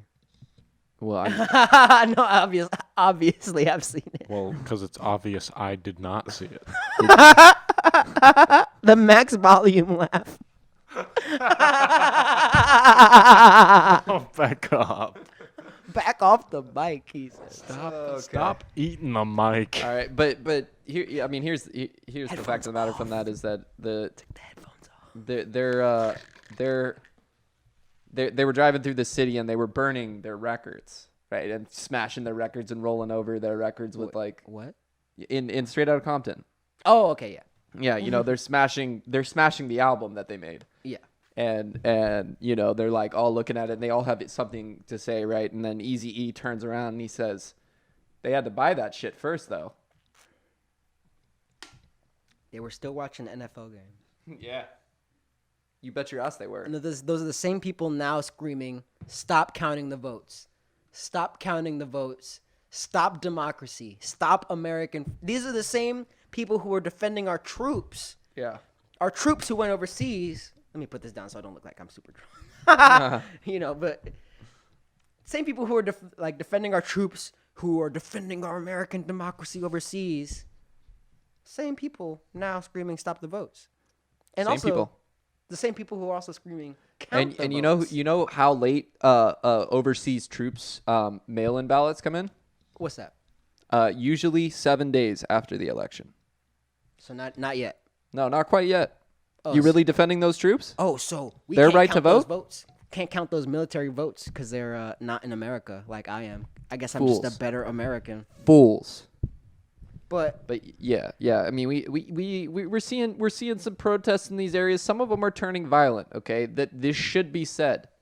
It should be said. Portland specifically, extremely violent last night. Extremely violent. and I mean, there's been deaths at these protests that kind of haven't been covered. Yeah. After some of the more like media, I don't know. I don't want to say media friendly, but just media covered ones. Media friendly Like deaths. there was like 2 weeks where it was covered and it was kind of a crazy thing, and then after that it was just kind of we're numb to it again. I guess that's just what it is. But I mean, it shouldn't be happening like this. We shouldn't have to protest to count votes. Like, what's going on in this country? Yeah, but what if we protest both to count votes and not to count votes? To count votes or not to count votes? That is the question. For 'tis nobler. That's- I did know it at one time. I He- could spit the whole thing. It's just dumb because it's not even like, okay, so 'Tis the nobler people in who the are less minds. dumb are the people who are actually in Arizona/Detroit who are on one hand screaming, "Count the votes" or "Stop the votes." The dumb person is Donald Trump, who is at the same time, because this person's saying one thing and this person's saying one thing. Uh-huh. This guy, Two things. he's saying three things. Three things. He's saying stop the vote, count the vote, stop the vote. And Yeah, well, he's like in Pennsylvania. Nevada, Arizona. Let's keep counting. In Pennsylvania, North Carolina, Georgia. Let's stop. Let's stop right now. Let's stop as soon as possible. And it's just like you're bad at this, guy. But so there was a protest in Arizona at a polling station, correct? There were people there in Arizona chanting, count the vote in Arizona. in Arizona, and then in Detroit at a polling station, we had Trump supporters saying stop the vote. I mean, they were doing counting the they vote. They were doing more than just saying. Banging on windows, trying and to get through, trying to get in there. trying to get in there, and it's just. It's a crazy time. I mean, it's just beyond saving, and not beyond saving. Just like it's not about policy for those people. It's about the culture war. And that's kind of the point I was trying to make. Like, if Democrats came out and proposed like we're gonna do this for the farms and do this for the rural, like it wouldn't matter because it would still be like. You may have seen this video of the guy yelling the Biden crime family is trying to steal the election. Mm-hmm. It's like that guy's still just gonna be talking nonsense no matter what. Yeah. And those are the people who are showing up for those protests completely unhinged. Like, We have a great video, don't we? did you bring a video of? I didn't really want to show any of the negative protests. Not of what you guys are talking about. I didn't Dude. really like. No, You're don't we talking have about the don't we have a priest. gentleman here who? I Oh, wanted to gentlemen. keep stuff that was gonna be positive. None A of the just scholar. random, unhinged. Like it's not even like funny. It's just like Yeah, it's kind of just sad. I It's agree really with you, but just sad. we have a gentleman here that was said some very eloquent points. No. yes. So regarding- this is a pastor from Detroit. He was actually one of these like Democrat hired poll watcher. So he's actually there poll watching as a. Sick. Yeah. See, it's a common job. That's what I'm saying. It's like Yeah. normal for people to do that. It's just.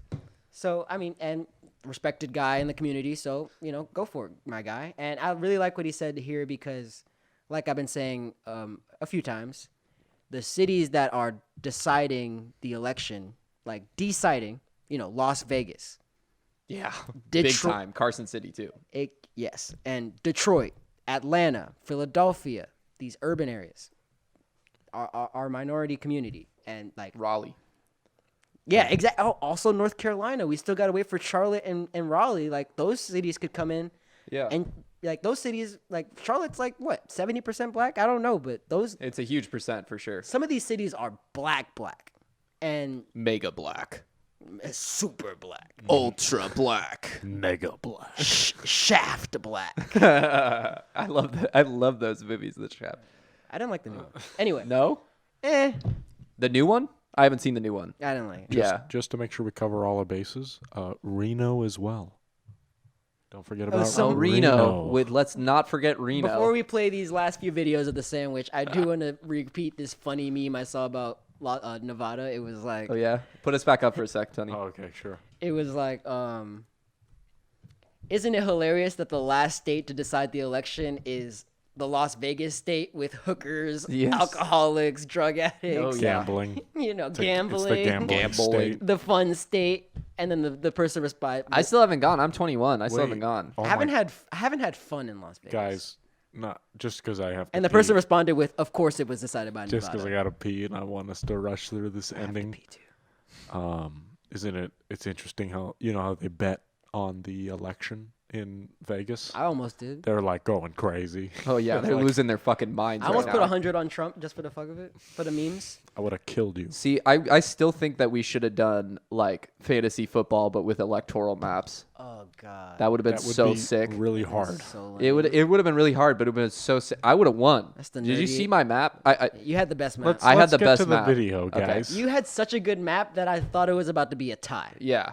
and I was flipping. And Brandon was flipping. I remember the group chat. Yeah, that was probably All I like could remember was Brandon. No, said Brandon the at one tie. point in the night was screaming into the void in the group chat. He was just like, "Oh my god, this is happening! This is happening!" copy and paste. Yeah. Here we Yeah, go. that here was we go. the main thing I was worried about, but I definitely have to pee now.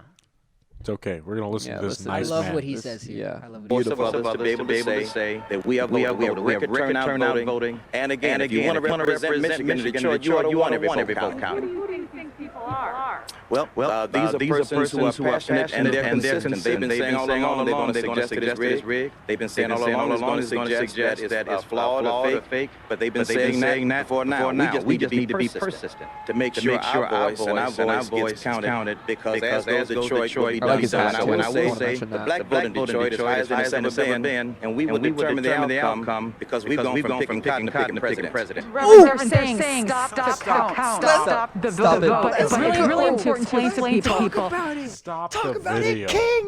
Talk about it, King. Put us back on. That's some king. That is king moves.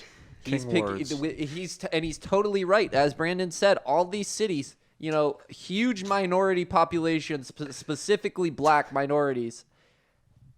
It's fucking true, dude. 400 years. And now you're picking the fucking president. Go. Now they're picking the president. They say it's all fault. They say it's our fault. Hillary lost. Now we back, baby. We back. It's Hillary's fault. Hillary lost. I want to say this guy's got some. He's got some soothing talking. He's very eloquent. Oh, yeah. I love. He's I extremely love eloquent. listening to this guy talk. Yeah, I've had a recent, appreciation for how pastors talk and their ability to just make amazing points really Some of them. quickly. Like, my points Well, they're orators, right? That's their whole job. to my podcast fans, the Brandon listeners, y'all know my points be all over the place. That's why we like it, though, Brandon. Many commas, Two super long sentences. a whole ass semicolon in there. Yeah. But yeah, that's really just the message. Like it's the changing demographics message.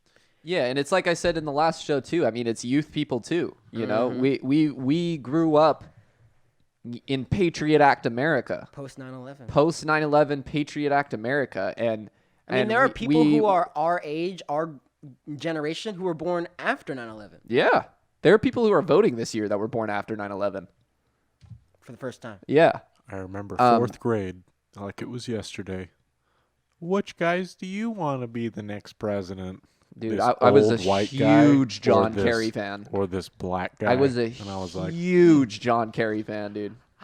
no. This was for Obama. And I know. I was like 6, and I remember liking John Kerry. How crazy is that? that's really weird. Yeah. I just liked Centrist from the- Obama's picture. I was like, this guy looks nice. I'd prefer him. Yeah. Centrist from the womb.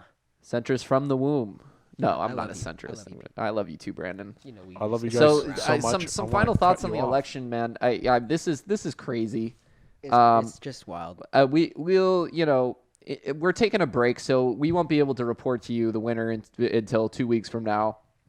But I mean, we'll all know soon enough. I think. I think we'll know probably Friday or Saturday who's going to win the election, and then things are going to change very rapidly here in this country, and it's going to be a time of unrest.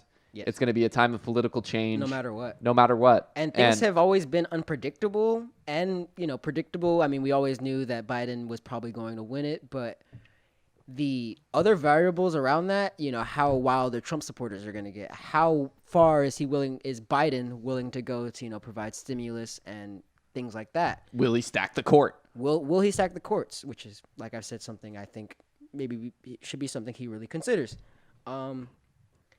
There's a lot that's going to be up in the air. A lot of stuff that Biden may have to really push the fold on, and not just Biden, but just the entire country. Yeah, I think that's my point. Is that as much as Biden right now it looks he's got like a 75% chance in my opinion of I winning think this he's got election. I think he's got it. That's just me. Yeah, I'm willing with Brandon here tonight to predict Biden wins the election. Do you want to do that? Let's call it. Yeah, I'm calling it. I think Yeah. Biden wins this election. I think he wins Nevada. Ooh, Hold on, I got some wood. Let me get some wood. Get some American Yeah, music. go knock. Bring us some Get a too. goddamn bathroom. Bring or us some too. something. Yeah, bring us the These guys- skateboard. It's California when the first thing he grabs is a goddamn skateboard, a longboard. Yeah, it's wood though. That counts. That counts. Bring it over here. Bring it on. Bring it over here. There we go. I'm sorry. I'm sorry for possibly jinxing it, but I'm pretty confident about this, man. Yeah, And- he'd have to lose, He has to lose all 4 states that are still up in the swing. and like I've been saying, he has to lose these urban counties that are overwhelmingly Biden. So Yeah. it's just pretty much over at this point, and Well, it is over. It's literally over. The result has been determined. It's just we don't know it yet. Okay, America has voted. America has chosen. We just don't know who they chose yet, and we will know soon. And I'm pretty sure it's going to be Biden. and And I'm keeping this shit. This is a memento. You know what he said? Nice. Yeah, those Trump hats? Gone. Better burn that Burn. shit. That's some Nazi That's some Nazi Yeah. paraphernalia. you got. No, dude. We're gonna see people in like 50 years wearing those straight up.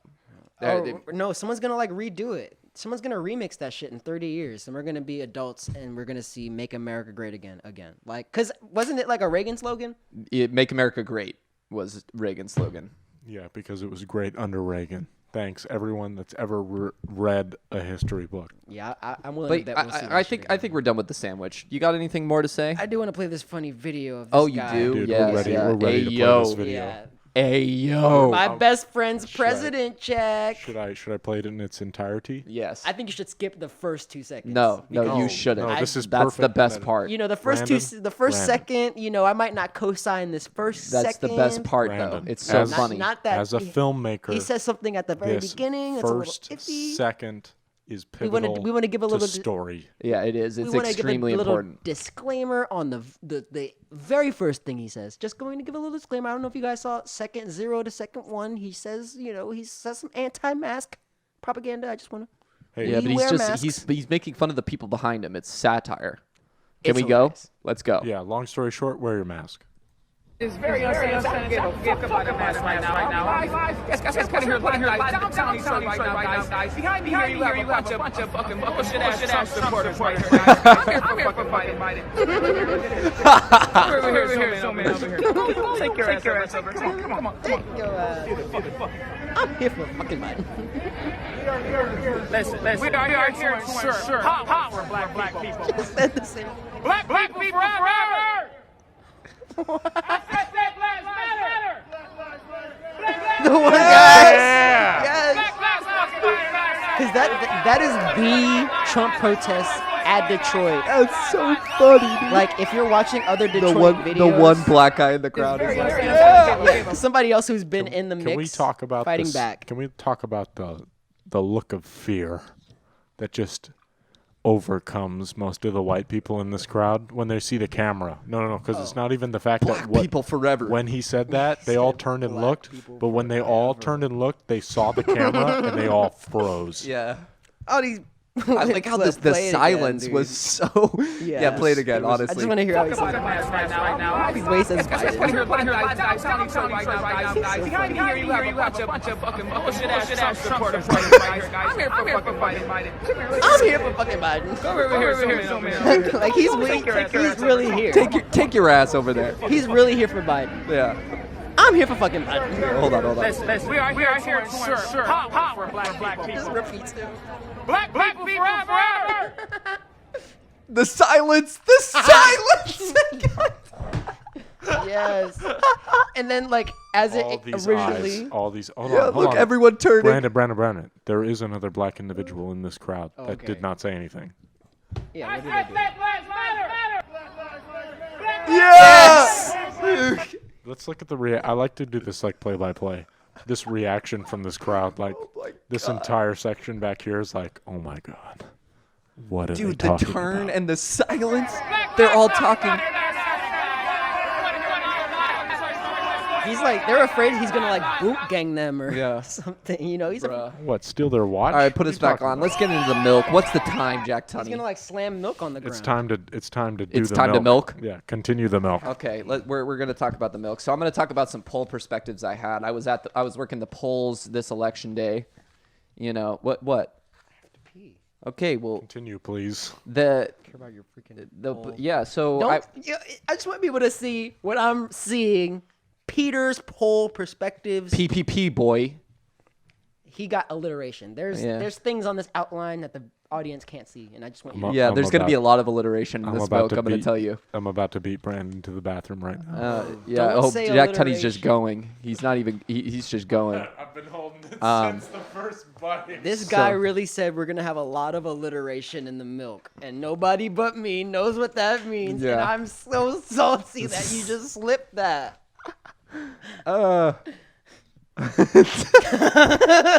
I didn't even think about it. I set it up. I didn't even think about it.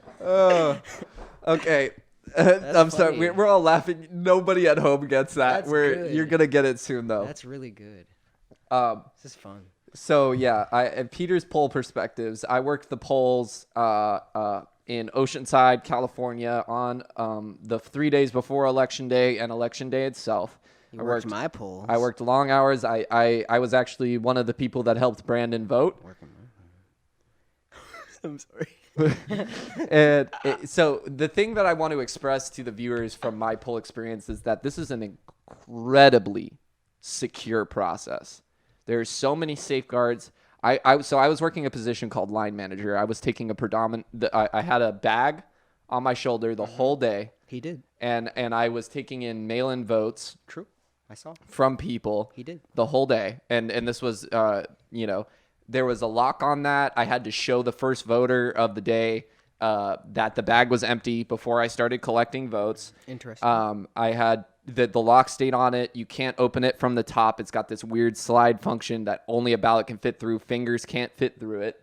I watched all of that. Super protected. Those ballots go down, the ballots that are people vote in person and the mail-in ballots that people were turning in at the poll site, they go down every night to the election site. They're counted. They are counted again. They are counted a third time, and then they double check all of it. And You couldn't mess with that bag if you wanted to. you could steal that bag and they would know how to find it because there are tracking devices in the fucking ballots. Also, you were gone. You'd be gone. Yeah. So, Where's Peter? yeah, they'd be like, yo, where is this guy?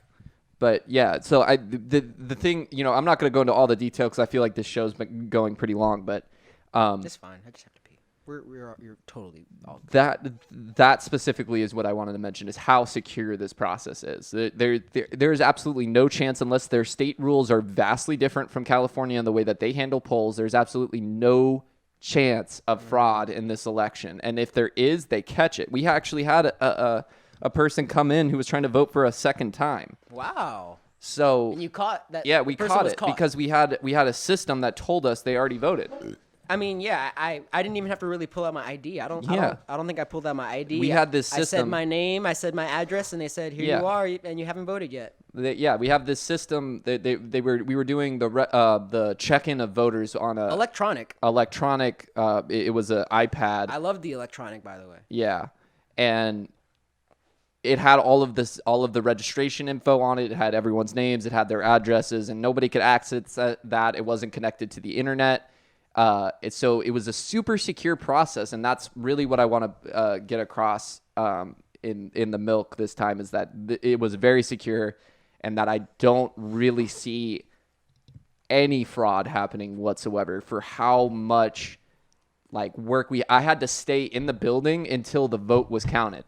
Wow. And then the vote count didn't match up the first time, so I had to continue to wait. Wow. And I was there an extra hour and a half beyond when I had to be there because I had to stay in case I stole any ballots. They couldn't let me leave. Just in case. Just in case.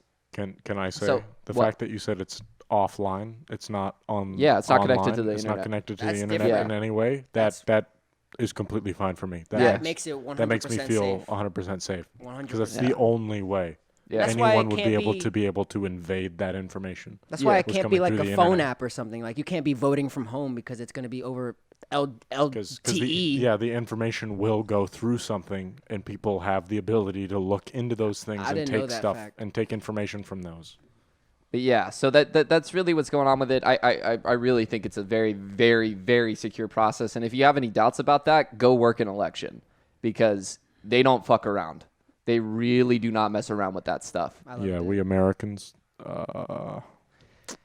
my homies love fair elections. We don't fuck with unfair elections. We don't fuck with unfair Peter, elections. I love you. And we have some great V for Vendetta commentary to get into. Peter, if you could, do you have it on your computer? If you really Can you recite it for us? I'm about to quote it. If you really recite that while I have to pee, we probably won't be friends afterwards. Go pee. I'll recite it while you're gone. Yeah.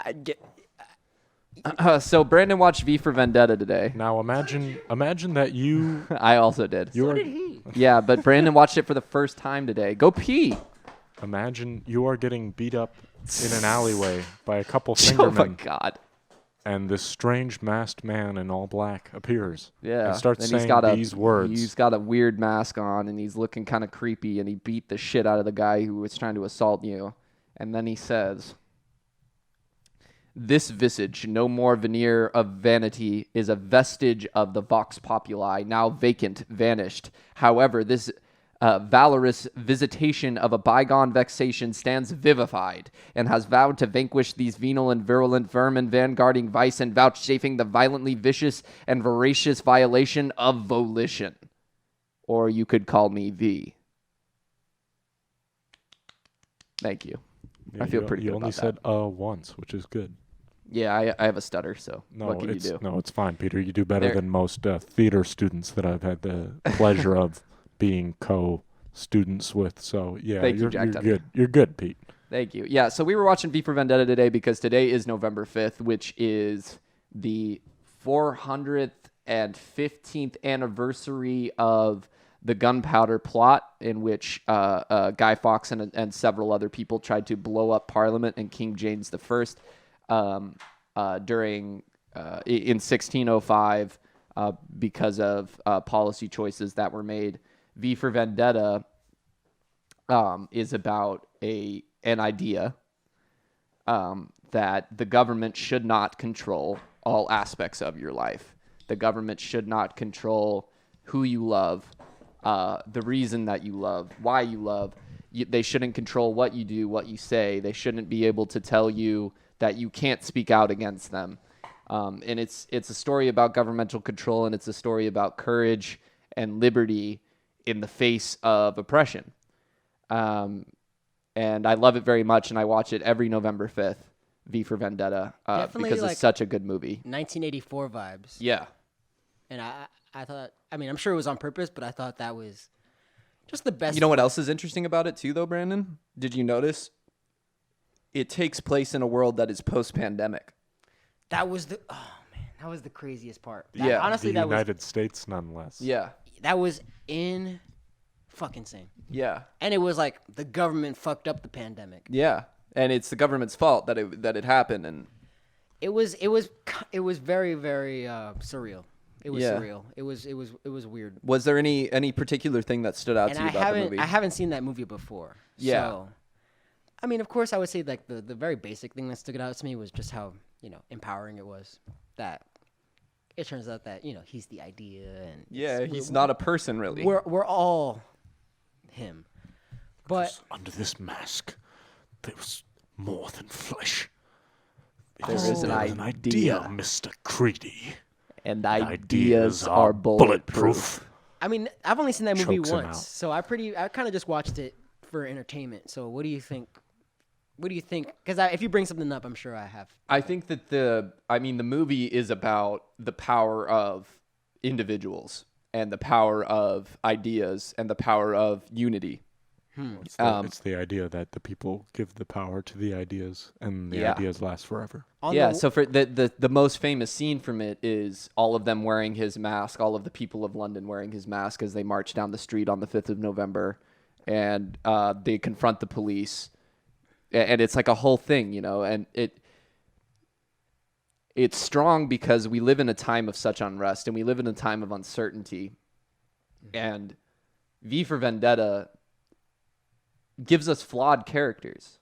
These people are not.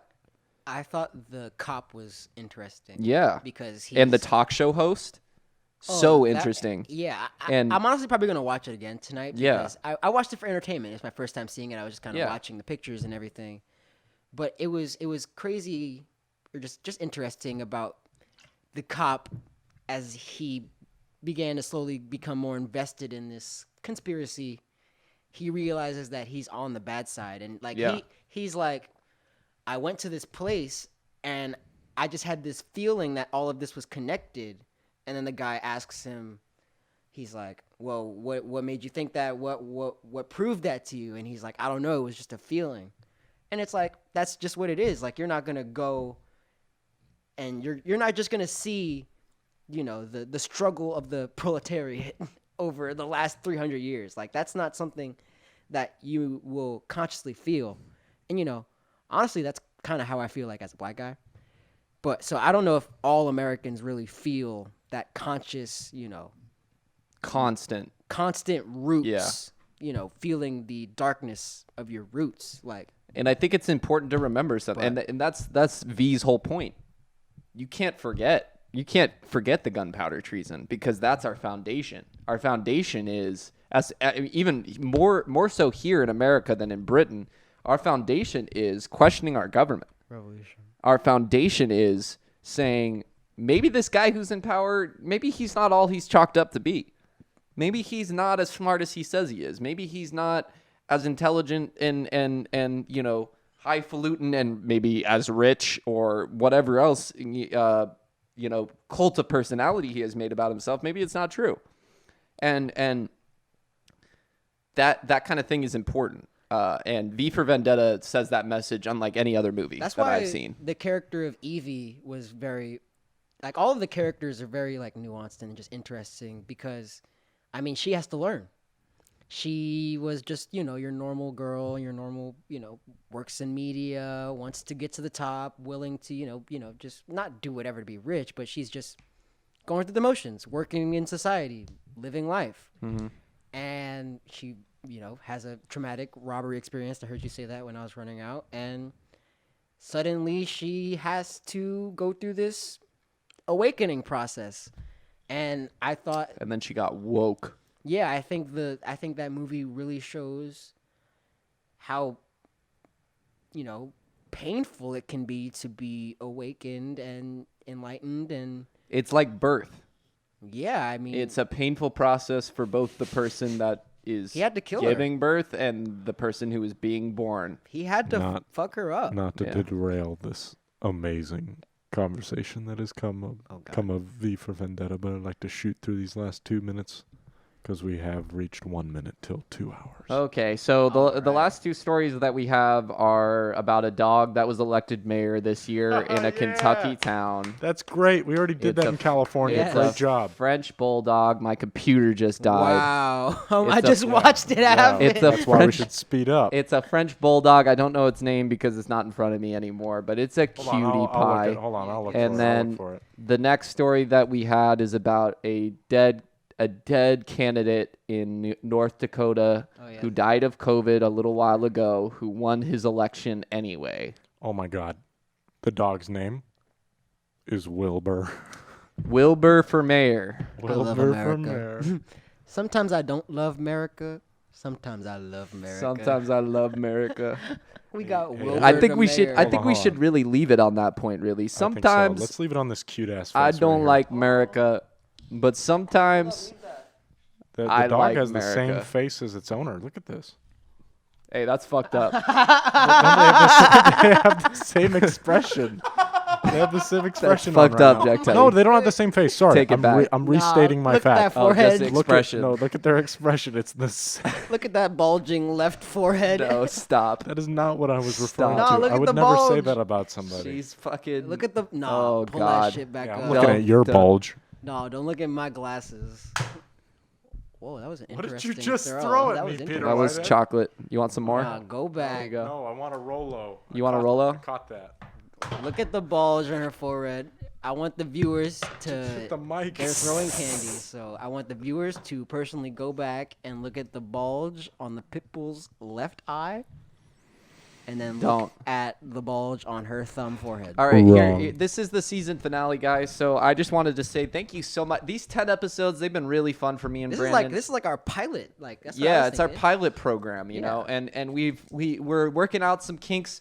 When we come back, we hope to be bigger, better, more beautiful, right, Brandon? We're gonna build back better. We're gonna build back better with the Biden. platinum plan. We're gonna make the PB&J. Riding with Biden. We're doing the podcast. platinum plan here. We're getting the PB&J podcast great again. Am I right? Am I right? We're like a douche. Yeah, so let's say some quick thank yous, and these are going to be a little bit more elongated this time because this is our season finale. So I'd like to thank Jerry Perez first, who gave us a lot of this equipment so that we could work. He's Sit Rep Media. That's what we say at the beginning of the show in association with Sit Rep Media. He's the head of that, and he's provided us a lot of support, and we really appreciate him for that. And you look great in that hat, dude. So thank you, Jerry. I'd shout also out like Jerry. to thank Jack Tunney, our producer, as always, for being the man behind the camera, giving us eloquent comments and his soft and supple voice. I got a question for Oh, you. God. You guys finish your Modelo's yet? Almost. I'm pretty there. I'm pretty close, yeah. I'm almost done. Fuck you, Jack Are you Tunney. done? I'm like I'm almost done. All right. Well. Wait, are you done? Because I could be done. Dun dun diddy dum dum diddy dum dum diddy dum. Now I'm done. Yeah, thank you very much, Jack Tunney, for bearing with us Hey. these 10 weeks. We really, 11 weeks. We really Hey. appreciate it. You got some pretty faces. I like looking at them sometimes. Thank you, Jack on Tunney. a pixelated, smaller version on the screen. We'd like to thank David Whitehead for doing a predominant Hey. amount of our editing. Thank you, Dave. He's unpaid and he's stressed out as it is, so we appreciate him for what he does. Oh my God. You know, I'd like to thank all my fans, everybody who subscribed, all our fans. everybody who came out. I just God. don't understand. the hair why you in your keep eye and saying everything. this about Britney. Oh my God, Rock would be dead without you. Rock would be dead without you. You make me want to dye my fingers black. These are like genuine I'd Brandon. like also inner to thank- thoughts This at is some really point in me. his life. This is really This is me. a new one for this episode. I'd like to thank Jack Tarman. Hey. I was thinking about thanking Jack. I was thinking about thanking him too. He did a lot for us in the early days. We had some creative differences and we had to separate for a while. Maybe he'll be back eventually. We don't know, but Yeah.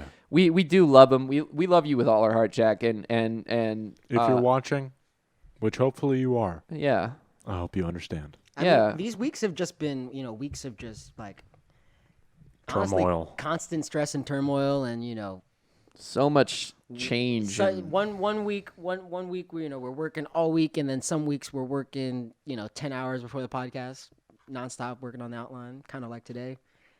Like I was on there all day pretty much, Same. and it's just like it was just a good season for us to really put our heads down and see if we could do it. Yeah, and I think we could, and I think we did. We did, and no matter the technical difficulties, no matter the chemistry difficulties that we've had within our group, and we did it, and we showed that it was doable. 10 full episodes for y'all at home And to appreciate and love for all time. And use for anything in conversation. Just use as yeah. reference. Just go back if you need some Yeah, fact. but quote us, please. Don't quote me. Well, don't No, quote Brandon. Quote but Brandon specifically. Brandon Blackmon, 2020. But yeah, I think it'll be interesting when we look back at these, even in the 10 years from now, looking back at these, it'll be interesting to see the kind of things that we were thinking about, to see the kind of world we were living in in this time, and the opinions that we had, because we expressed a lot of opinions to you guys over these 10 episodes, and not all of them were perfect, and not all of them were well informed, and not all of them were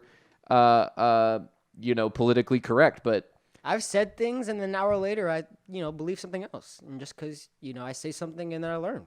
yeah, and we did so much research. We learned so much. Me and Brandon learned so much. We're